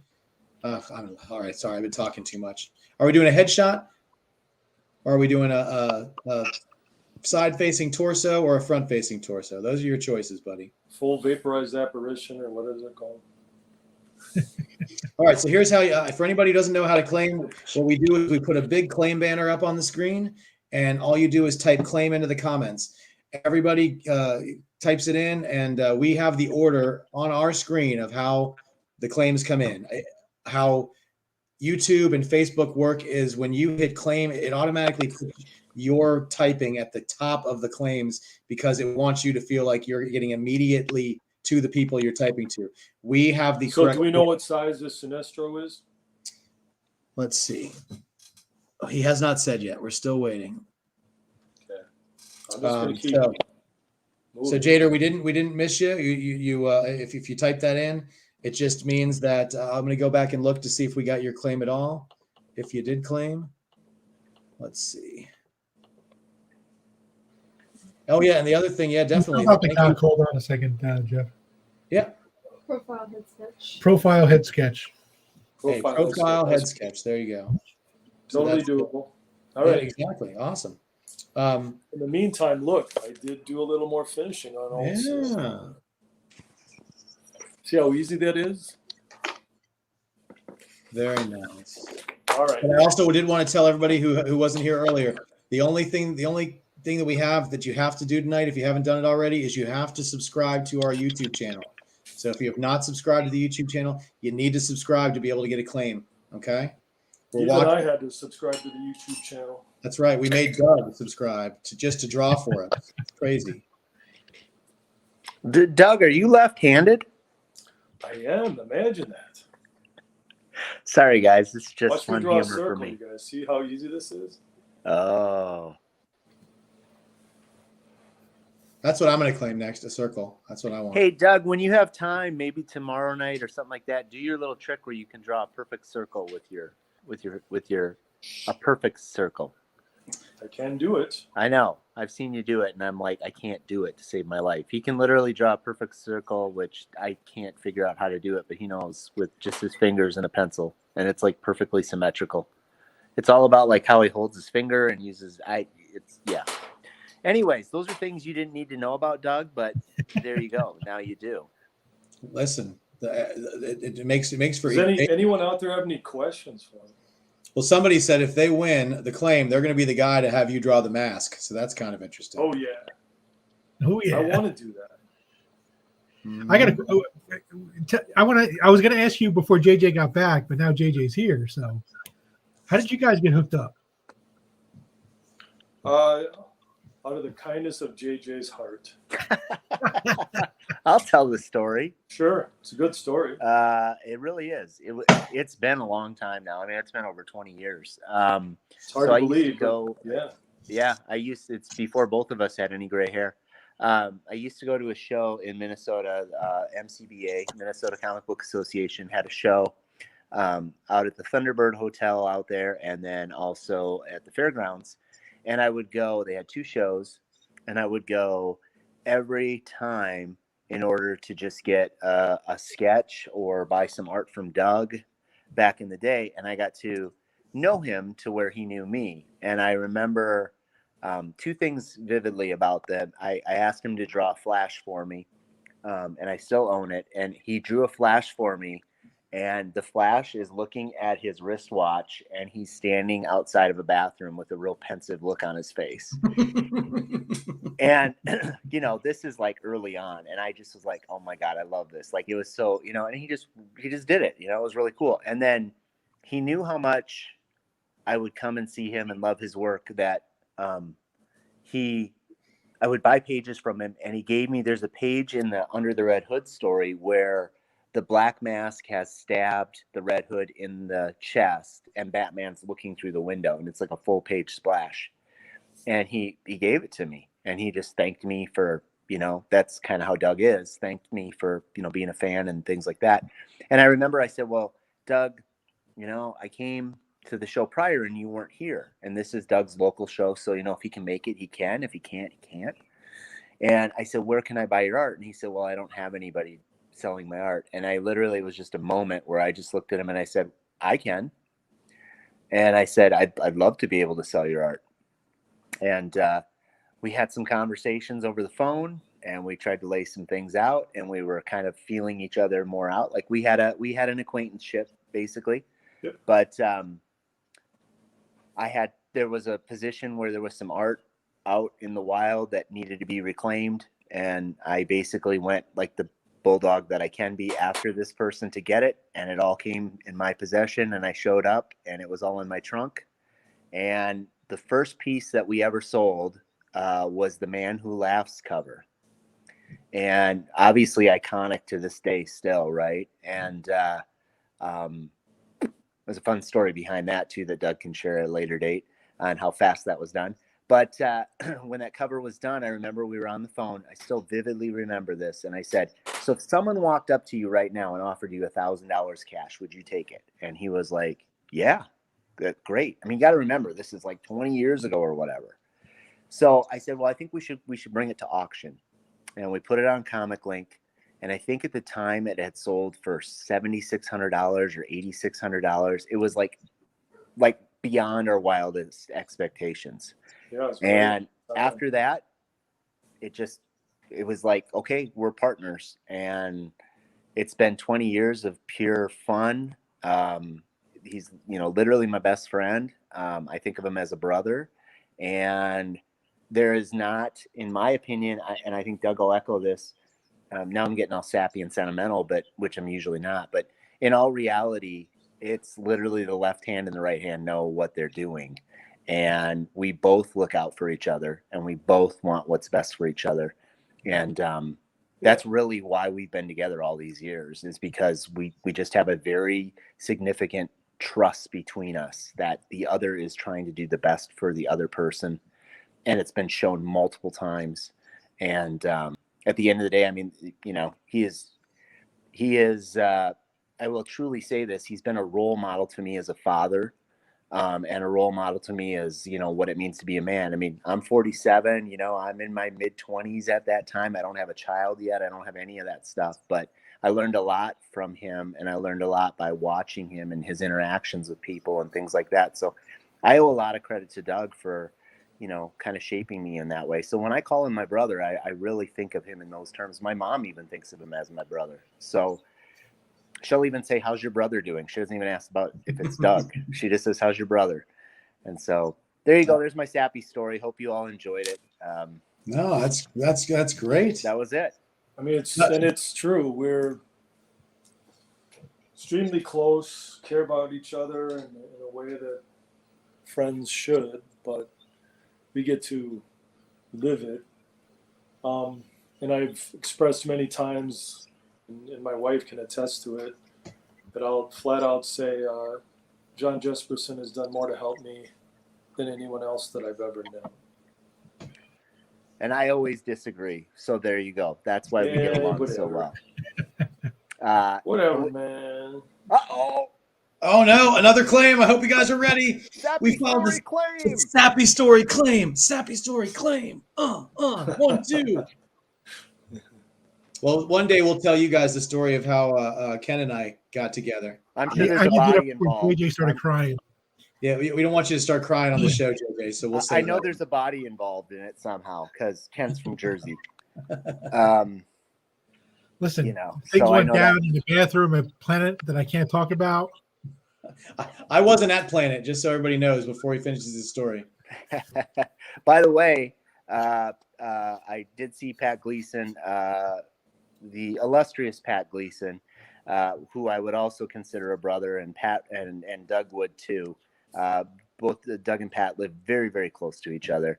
Again, another person that I've known for basically about as long as I've known Doug almost, and Doug's known since he was a kid. I know he's watching too, so hopefully he's on watching this, and he has had one heck of a 2021. And it's so fun to see Doug doing his thing and the Swamp Thing book coming out. Like, guys, I don't know what, and gals, I don't know what to tell you. Like, if there was a writer and an artist team that were meant to be together, it's Jeff Lemire and Doug Mahnke. And I just hope everyone ordered a copy. That's it, and what you see here when Doug's talking and what you see here when you meet him at a convention, Ken, you can back this up. It's all true. This is really who this guy is. Like, if he didn't have an art rep, this is why you should all hate me. He would give it away. I'm not kidding. JJ, we don't need a reason. What am I going to do with it? That's exactly what he would say. What am I going to do with it? So, but no, at the end of the day, it's pretty cool. And I hope that everyone's enjoying. Even to me, it's really soothing to just watch him draw. And to see how good he is at doing this, and just to see some of the claims that you guys are making, like Battle Beast, and I know there's so many people that want to claim things, and I'm just like so excited to see that happen. And like I said, this is like your convention feel that you guys would get. This is exactly what it'd be like. Ken, back me up on that. Oh yeah, hey, that's the idea of the show. That's what we've been doing. So I'm going to quit yapping and see if anyone else has any other questions. Yeah. And Well, I'm going to look at the chat, see if people are making fun of me. Yeah. So first thing I got to do is I got to tell the top 5 people who got the claim who's going to get the wheel spin. So Ken, when you're ready, I'm going to reel off these names. You ready? I think I got them already. We got Christy, Misty, Ignite, Dylan, Nathan, and Patrick. Yeah, there you go. Those are your names, guys. So if you're, Christian, Andrew, Kay Fredericks, E. Lee, just keep plugging in at it, man. We're Linda, Mr. Bacon, Patrick, everybody. You guys, he's knocking these out. So keep shooting. So here's our wheel, and then here's our spin, and we'll see who gets it. We can't see the wheel, Ken. Oh, there you go. Poof. Patrick gets it. I hate to do a wheel spin off camera. Everybody knows. It's lag because I shared it. But I got a crazy lag going on right now. That's all right. So Patrick Moore, we just need to know what characters. Give us a choice of like 3, and what size you'd like. If it's a profile headshot, profile torso, or front-facing torso. And fill out that Google Doc. While we're there, I'm reading through some of the comments. Thank you, Eric. Eric asked if I got a haircut or something. It was Patrick Moore got the claim. Patrick Moore, yes. Patrick Moore. Not Carlos. Not Patrick I'm sorry, Patrick Carlos. Not you. I didn't realize we had multiple Patricks. So Patrick, yes. Patrick Moore got the claim. Patrick Carlos, you were... I don't think you made a claim. Let's take another look. Yeah, no, you had a very wonderful.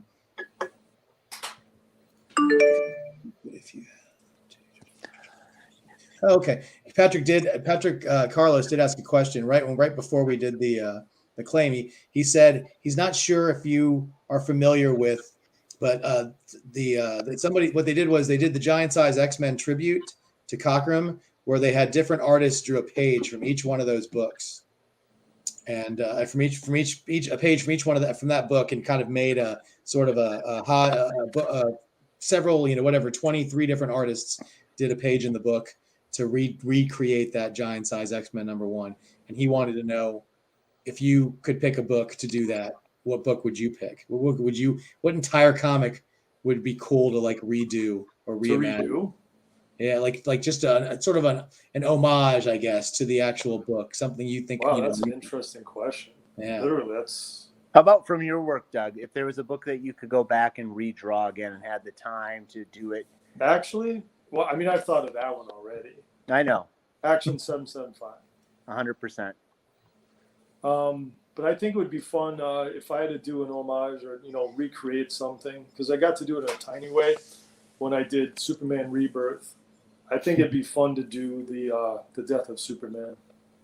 Oh, yeah. Because, I'm sorry, man, getting to draw Doomsday and Supes deck it out to the final conclusion, that'd be awesome. That would be. And I think anyone who's seen you have to redo. By the way, there's a huge splash of Superman on the left, Doomsday on the right. They're going at each other. It's never been sold. Jaime Mendoza, a wonderful inker on Doug's work, has that in his personal collection, and it is beyond amazing. It's never going anywhere. Jaime is tight with his work. Yeah. Josh Brame is on here. Let's kick him out. Josh? Josh. Let's see. And just to get this out of the way. So Yeah. Patrick Moore, let's see, who won the claim. He would like either a Red Hood, a Nightwing, or a Robin. This is going to be a headshot profile. Oh, So your choice. So basically, Robin, or Robin, just, in different formats. So Red Hood. Well, I know what JJ wants. That was his number one pick. Yeah, it was the one he put first. So Red Hood, Nightwing, or Robin. So I'll do Red Hood. there you go. I'll put this aside in just a minute. And for those of you who don't know, Doug's pretty much the guy that designed the look of Red Hood. So that's definitely a great piece to have by him. I think they have improved on it over the years, which I'm grateful for. But yeah, I designed a costume as he appeared. Yeah, because JJ said that they originally came to you and they wanted you to just do the giant like dome thing, and you were like, "That's not going to work." Well, I thought it would look silly. Especially with a guy who has so much, I don't know, mobility and finesse. I mean, that pill head just wouldn't really fit the character. I hope nobody finds that offensive, because frankly, I mean, it fit the time and the date, but he's at it. Look, Batman has a hard enough time with all of his utility stuff, his cape, everything. Mm-hmm. Can you imagine having a mask that literally has no eyes and it's a huge thing? No. No, we're not doing that. Yeah. We can show mercy to our characters. All right. This turned out pretty nice. Yeah, they got their money's worth off of profile. You threw in the chest, you got the ring, you got a hand in there. I mean, listen, Well, JJ, don't shake your head. He's going to do what he's going to do. If he wants to give them more, they're going to get more. JJ's like, stop that thing at the neck, Doug. He's like, cut it off there. That's it. Let me sign it.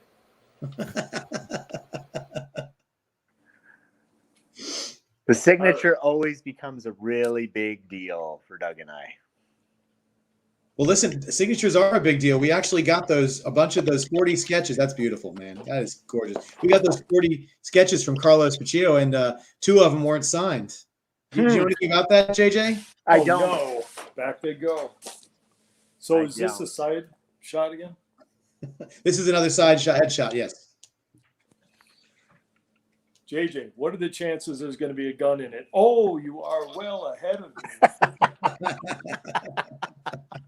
Ooh. Oh, what a chill crowd. I see Chris Fields is in here. I mean, this is just like peaceful. This is like the calm app for art fans. Maybe we should make that the tagline.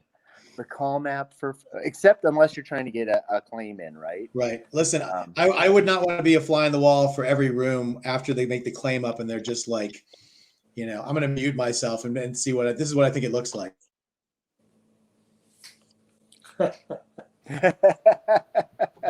That's what I think it looks like every time. Well, I just have to say, I love the fact that so many people are claiming, and I'm telling you, obviously, I think Ken and the Jeff and everyone are keeping track of who's been able to claim. We really want to make sure that people are able to get one, and I'm sure we're going to come back next month. At least I hope we do. I hope everyone's enjoying this, and it seems like they are. JJ, I think we're coming back tomorrow night. We're coming back tomorrow night. Yes, we are. I'm already like a month ahead, Doug. Mm-hmm. But we want to make sure that people get their claims. So if you miss it now, it is really something that I really do mean. We really do try to take care of people, and anyone that hopefully has worked with us before knows that. I mean, we want to make sure that everybody gets a piece, and someone doesn't get 3 of them, or and someone continues to miss out or something. So, right. At the end of the day, it's just really cool. I really mean this. It's really cool to see Doug doing this. And again, I don't know what dirt Ken had on him. I think the pricing is affordable. At least I hope everyone thinks it is. I know prices continue to go up on things, but this is the pricing that I know I'm kind of responsible for that, just so everyone can blame me if they want. No, I think it's very fair. We are kind of losing you a little bit, JJ. I don't know if it's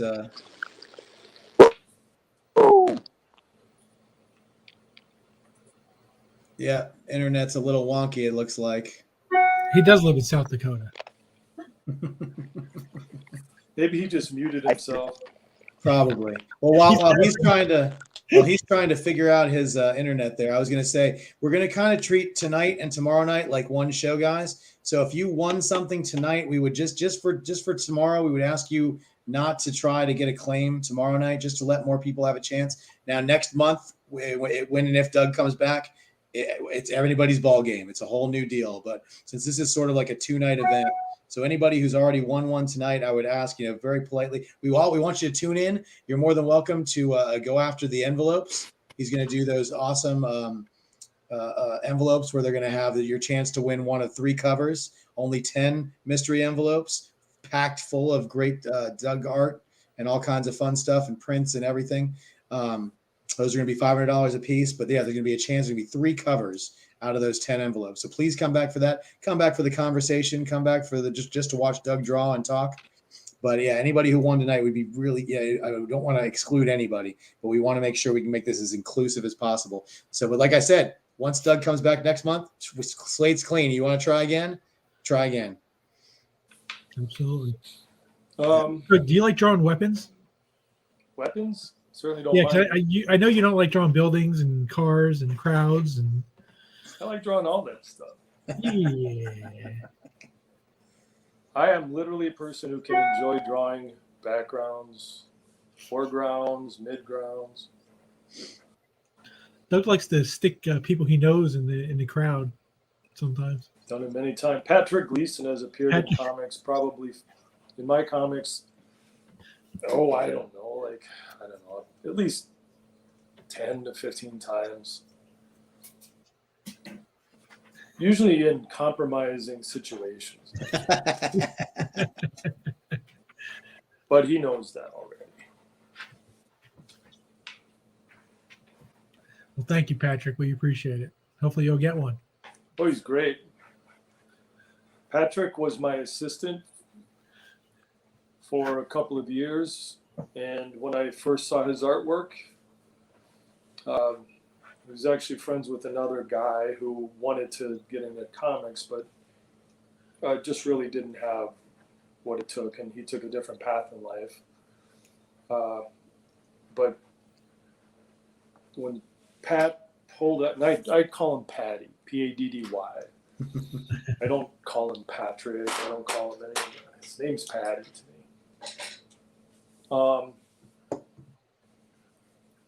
he and his friend Matt had made their own comics for years, and they actually didn't really draw comics as much from comic books. From animation is what inspired them. So his stuff it's just this crazy stuff. I hope one day he releases it as like a compilation of early Pat Gleason. But I was just blown away. And when we walked away from our first meeting, I said, here's my number, call me when you want to talk about, comics. And I said, I don't believe it's if you work in comics. I said, it's just a matter of when. You're that good. And he did. Great talent. Oh yeah. I've been a fan of my friend for a long time. Yeah, it just took that one Spider-Man cover to just finally have everybody take notice. He can write too. I mean, he's doing writing. He's written like and this is this is interesting because people had grown so accustomed to seeing the name Tomasi and Gleason as a Tomasi writer, Gleason artist. Mm-hmm. Well, when we did Superman after Rebirth, they were co-writers. They co-wrote that. So even to this day, though, people do not realize that Pat wrote was half the writing team of Superman, their Superman run. That's crazy. Half of it. It was a great run.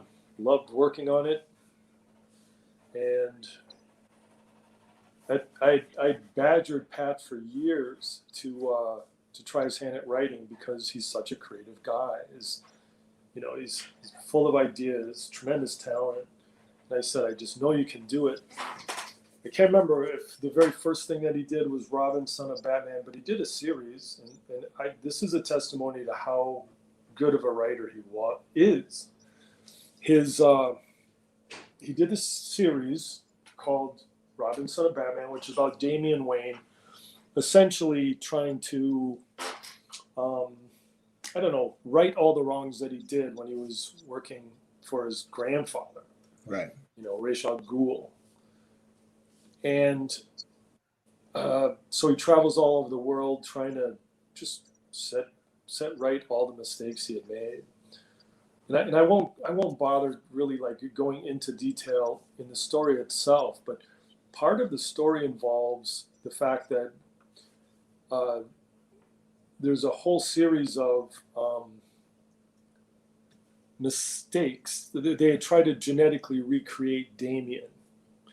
And so there's all of these essentially monster Damians. They're all different sizes, and they're these crazy creatures. And Damian considers them his brothers.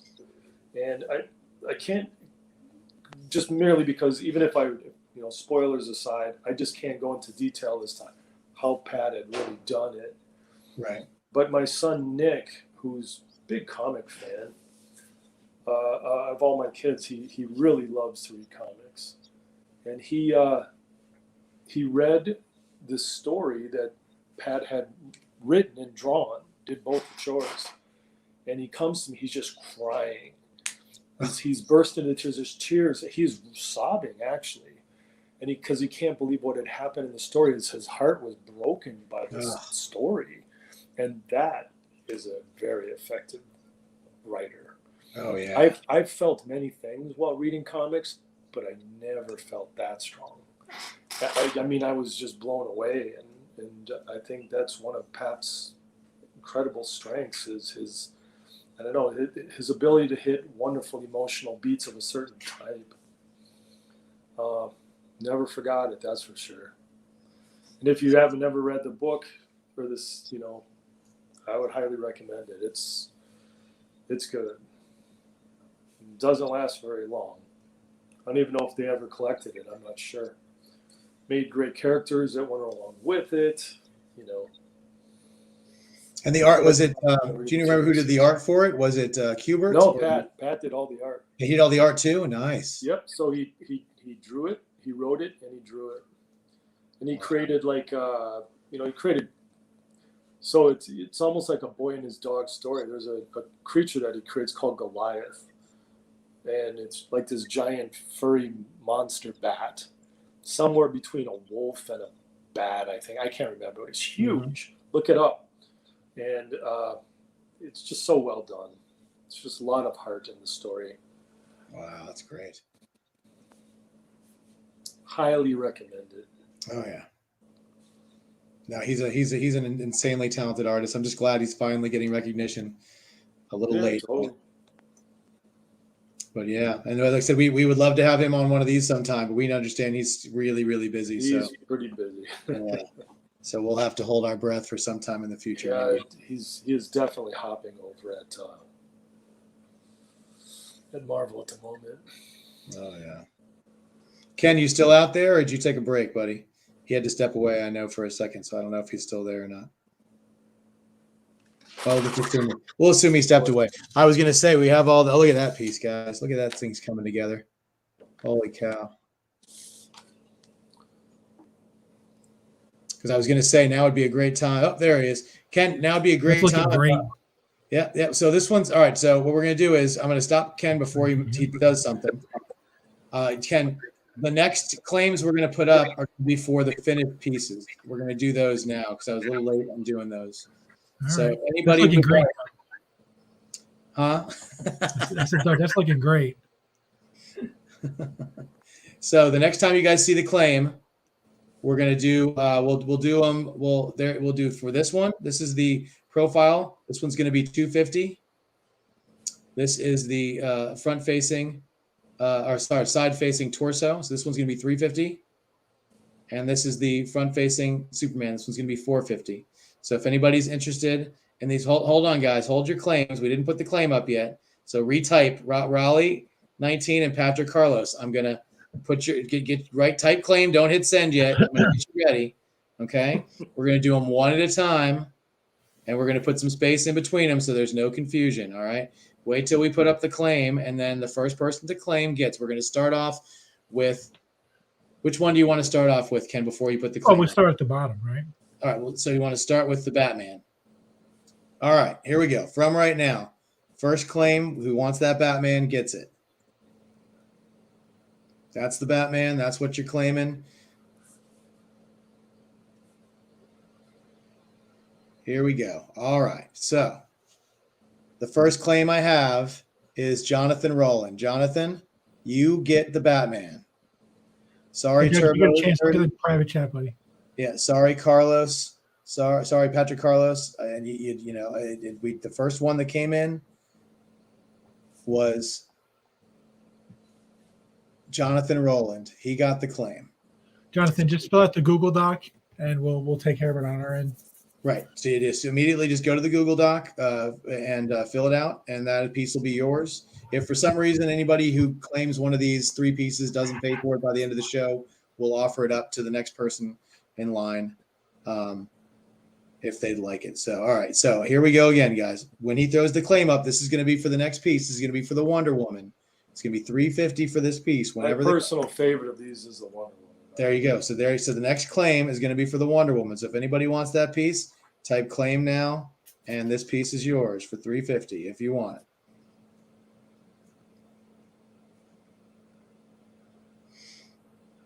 So we got to wait for the lag, see if anybody's ready to claim that one. I'm sure everybody wants. Did you read the private chat? Hold on. Can you hear me? Nobody can hear you, Ken. Hold on. Sorry, there's a lot of stuff in the private chat. Hey, Doug. Yep. Did you check out the private chat there, Doug, when you get a second? No rush. Just click on this. It says private chat or comments. You want to click on the private chat. Did we get a claim on that Wonder Woman? Yeah, we can do another. Yeah. All right. So we did not get a claim on the Wonder Woman, so we're going to move on to the Superman. This one is $450. It is a front facer, And there is the claim for the Superman. If anybody wants the Superman. There's the Superman. If anybody wants that at 450, it is yours.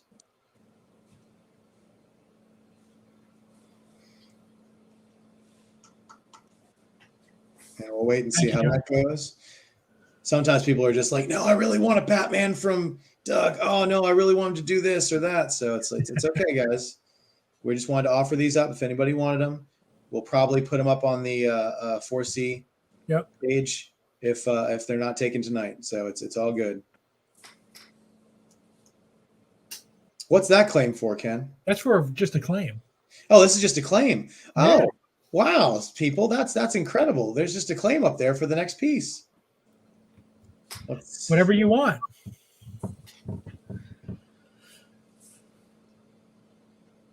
Oh, it took them a second to figure that out. Everybody's like, what? Claiming what? All right.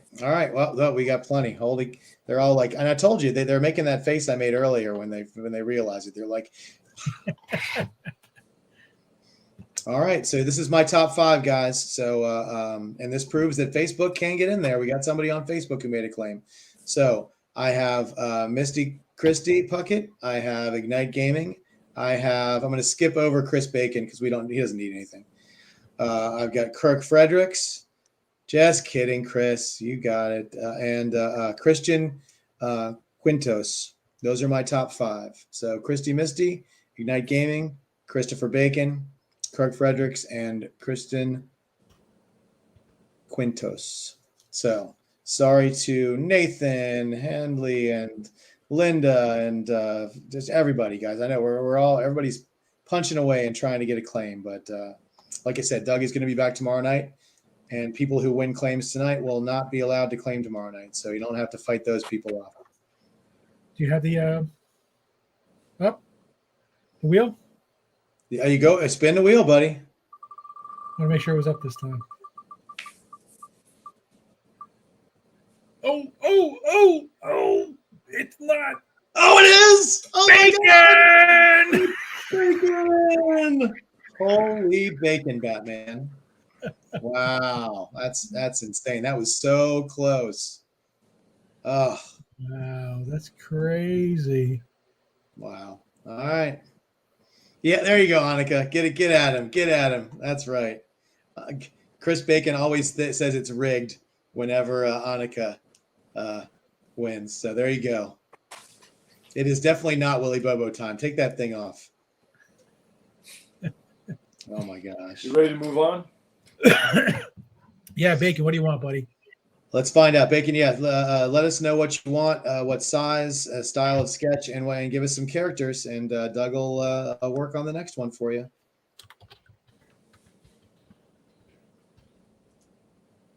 Now, Chris Bacon is a friend of the show's also. He's been on as a co-host for one evening when we had a very talented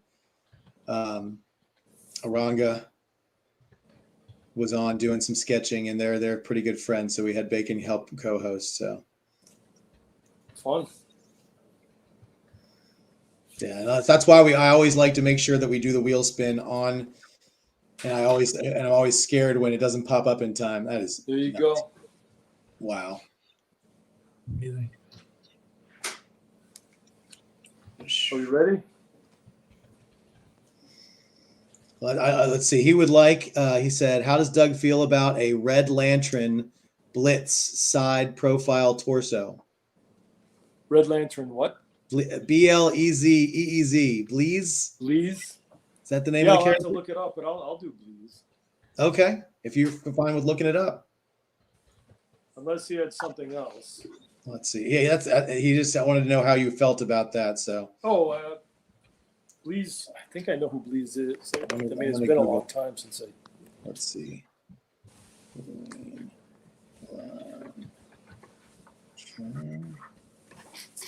Put time in a private chat, though, too.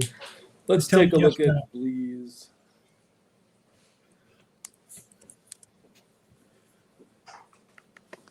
Just tell me yes or no. What do you think? What's that? All right, some in a private chat. If you can just tell me yes or no, what do you think?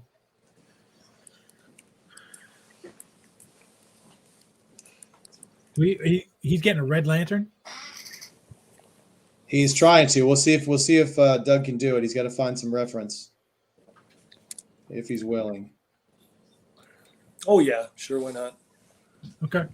Yeah, this is the profile torso. Thanks.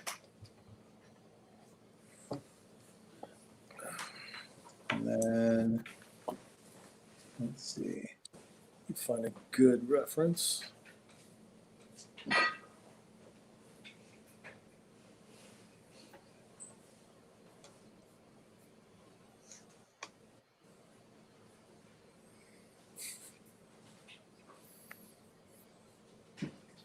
Just have to make it big enough so I can see it. All right. Yeah, hold on, Bacon. I'll get it to you. What character did you want? Did you pick your character yet, buddy? You can tell us before I send you to Doug. What's that? I'm talking to Bacon. We just told him he's doing a profile of Red. The Red Lantern bleeds. Profile or front? It's a profile, but it's the torso. The torso profile, not the headshot profile. Gotcha.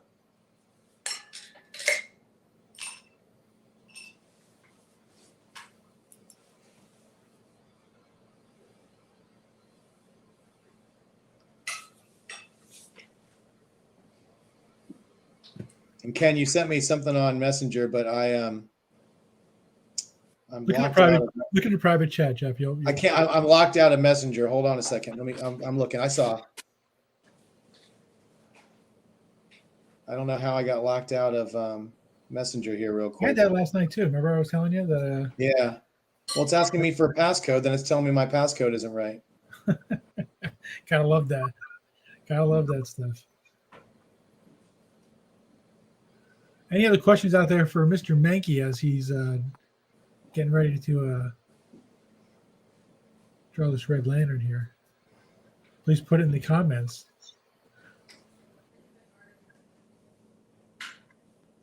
Yeah, absolutely. If you guys have any questions, sorry, I'm trying to get this thing figured out. This is so weird. So I'm not the only one who had trouble tonight with various things. Yeah, I all of a sudden I went to answer my my Facebook and it won't let me get into Messenger.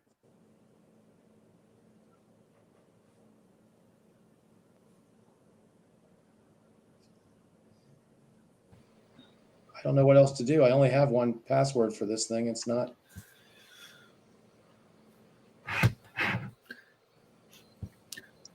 Well, if I get booted out, I'm never getting back in a. All right, I guess I'm going to have to type forgot password. Let's see. Somebody said, I asked Doug about the human body and how Frank Frazetta understood from powerlifting. Now, Frazetta, he's another one that is. Oh, it's Josh. I should have never asked it. With his ability, Frazetta fan. Had Frazetta posters on my walls. Do you own any original art from other artists? A small amount. Not much. So you don't really collect art or anything like that? I just, honestly, even if I wanted to, I just am not the guy to take care of much. I'm like the anti-collector. So nothing is really all that safe in my hands. So it's probably a good thing that I don't. I mean, I do have a few things. Like I have stuff, from friends who've been very generous with me in terms of giving me some art, or I gave them something. But it's small. I have a John McCrae piece from Hitman because I was a huge Hitman fan. Don't know if you guys ever read the book. Garth Ennis's Hitman, drawn by McCrae. Just had so much fun, so much heart. Had laughs, had all the stuff that I like in a comic. Ely, you're a little premature or late. I don't know which one. What's that? Somebody Elite claim. I said it's either really early or really late. I'm not quite sure. He just wants an OMAC anyway. Yeah, yes, Ely definitely likes his Kirby OMAC. Do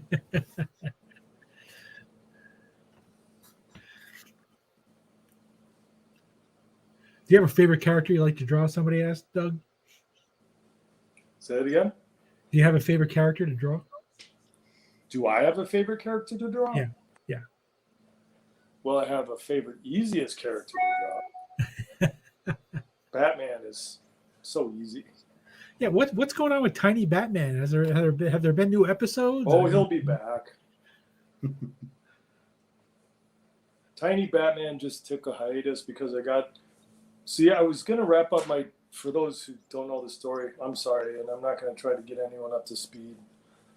But when I started animating, I had this storyline that I'd been working on with Tiny Batman where he lost his legs and he has these huge jacked body, huge because he went to the gym.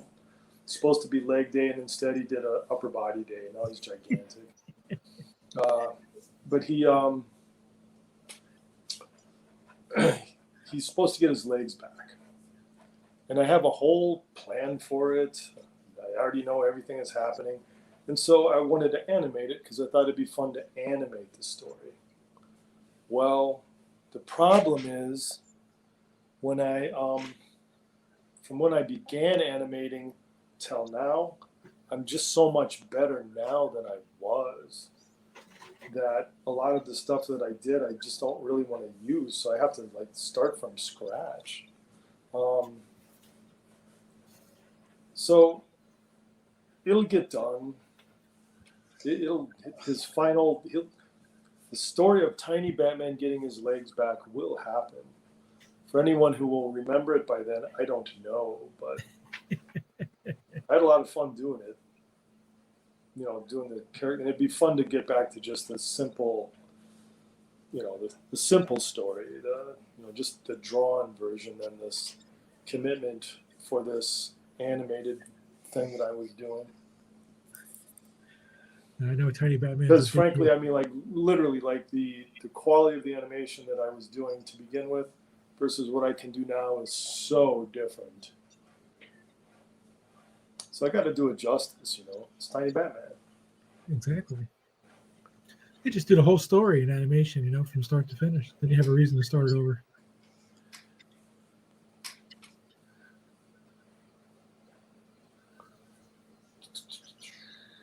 Thank you for carrying. Thank you for carrying the talking load right now. I'm still trying to figure out how to get back into Messenger on my phone. It's holy crap. That was a long time. All right, I'm back. I'm good. Ooh. I don't know what happened there, but I was locked out for a while. Robin King. Oh, that would be a good one if you can get that, Riley. Yeah. All right. Sorry about that, guys. All right. Time for me to start babbling some more.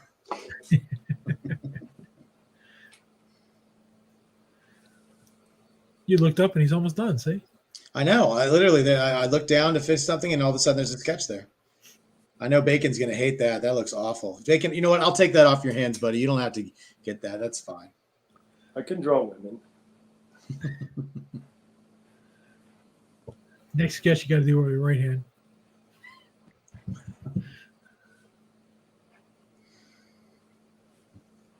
You know what we got to do? We got to send Doug one of these bad boys. That's what Yeah. Oh yeah. Nothing like staying safe. The 4C Comics I've way. been good at being safe, but I'm good at cooperating. So I'm I'm just terrible at safety. Other than when I'm driving. I'm very safe. How's my driving, Ken? Whew. That was some white knuckle stuff, but listen, he got us where we needed to get to. I just didn't want to see how he was getting there. Everything was on the table: sidewalks, grassy knolls, embankments. Listen, when you're driving in New York, it's you just got to go. That was on the way. You drove in New York. You're a bigger man than me. Well, that's another one of our 4C tales of suspense where Ken and I were supposed to have a live signing with Frank Miller, and halfway up the trip, they tried to push it back in time 3 hours. So we were already almost halfway there. So we just kept driving. So we got all the way into the city, pulled up in front of his house/studio, and said, "What are we doing?" And they were like, "He's not going to do it. Just give us the books."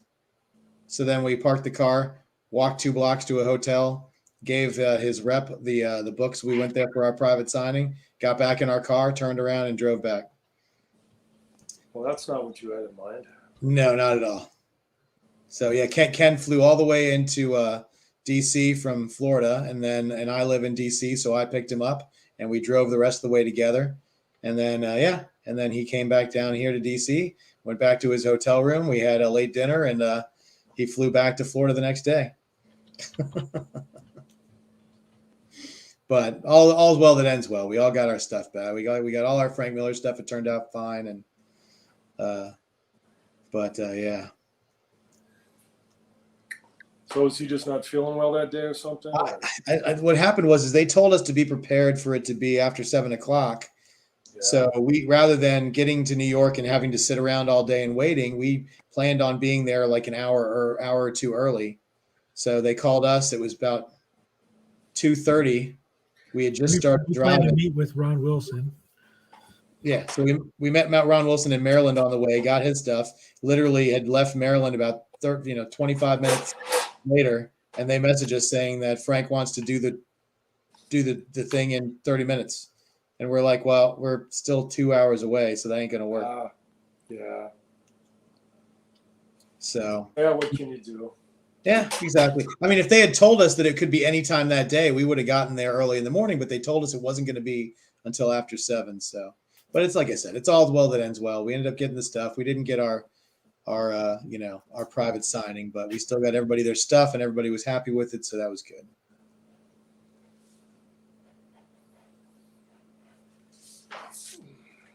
Look at that. That's gorgeous.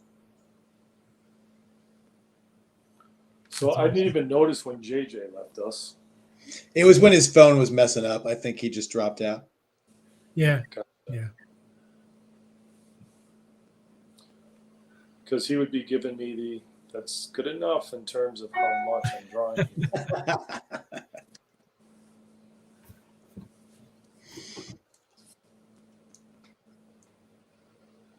All right, let's see.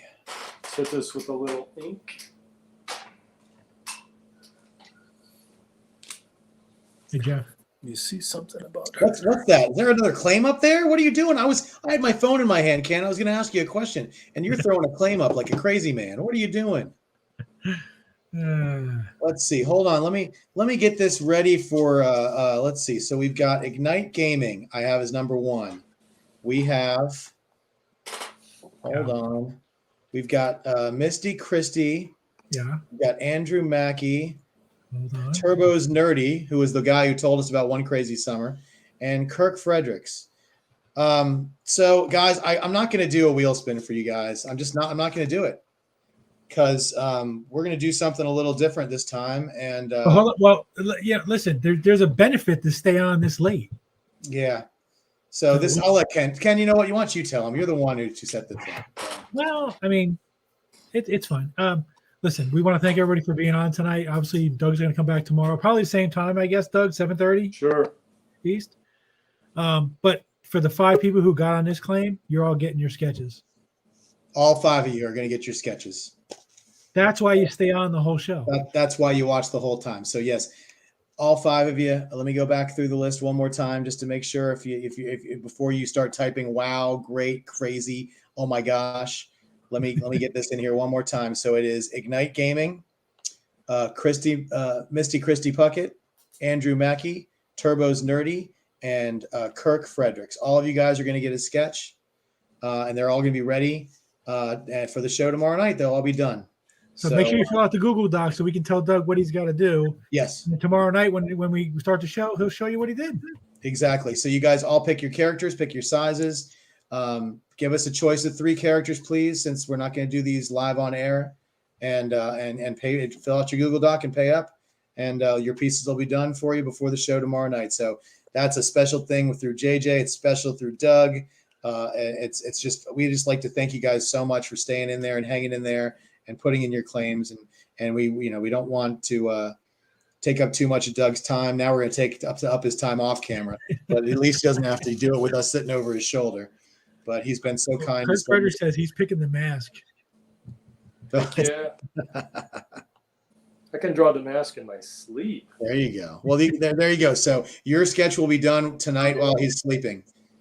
So there you go. It's amazing how that works.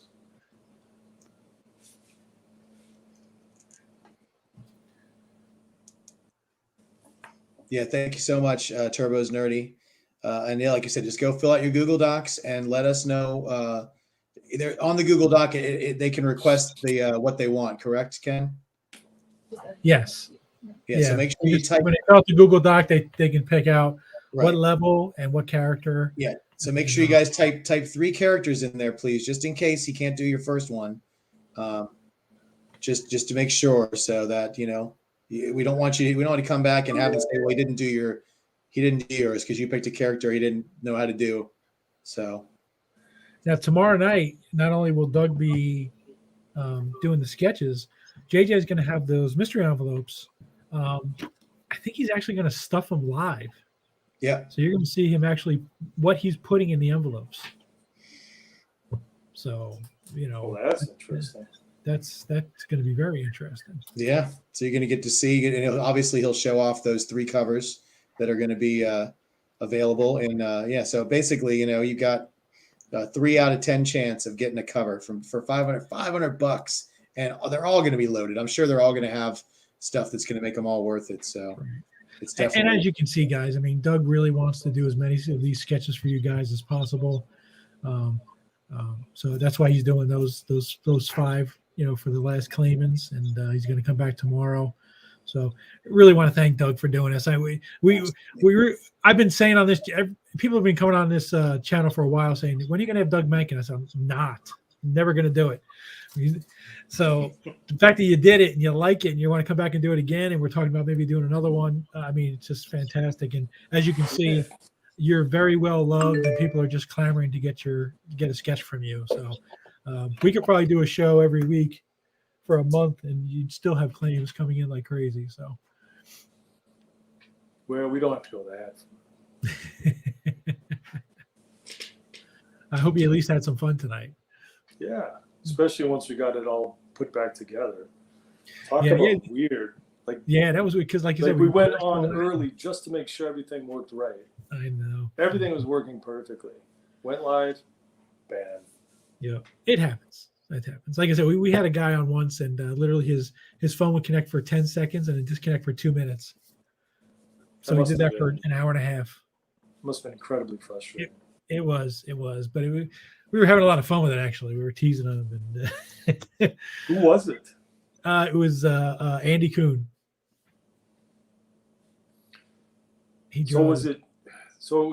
Was it his phone, or was it? Yeah, he has an older phone. He needs to upgrade. It just wouldn't do it for him. Well, I did. My phone is only it's an iPhone 12, whatever. Yeah. And I'd had an iPhone. I held on to, I think, my iPhone 5 for an astonishing long amount of time. Why? Because it just was so easy to hold on to, I think. I never dropped it. I think I dropped it once in all the years I had it. So now I got this iPhone. I've dropped it like, I don't know, 8, 9 times, 10 times. It's so slippery. And I really should have it in its case, but for some reason that irritates me. But I suppose it'll irritate me more if I flat out break it. So. We'll need Ignite, Turbo, and Kirk.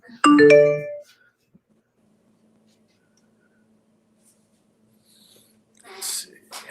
All right. Well, we have a few of the docs for the last 5, so make sure you guys fill out that Google Doc, or you're not going to get your sketch.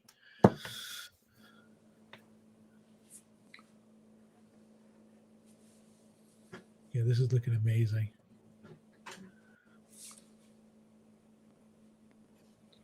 Do you need me to speed things up here at all, or? No, you're doing just fine. I mean, we have the last claims that we're doing for the night, so you can do one of them on. You can do one of them live, or you can take them all offline. Whatever you'd like to do. You tell me, my friend. Yeah, I'll do them off because the phone. I mean, as much as it seemed productive here, having a phone video or looking over my shoulder changes my posture, makes it harder for me to do this. So it'd be nice to free myself up for a while. Yeah. Well, we're going to end the show, guys. So come back tomorrow. I'll schedule that. And so tomorrow at 7:30 East, Doug will be back doing the same things that we're doing here. And I guess the JJ is going to be on. He's going to be stuffing envelopes. And who the hell knows what else is going to happen. But want to thank everybody. Hopefully his phone behaves. Yeah. Want to thank everybody for tuning in tonight. And we will see you all tomorrow. Doug, don't log off, buddy. Hang out. All right. All right. Take care, everybody. Get vaccinated. And fill out those Google Docs, the last 5 people. Thank you.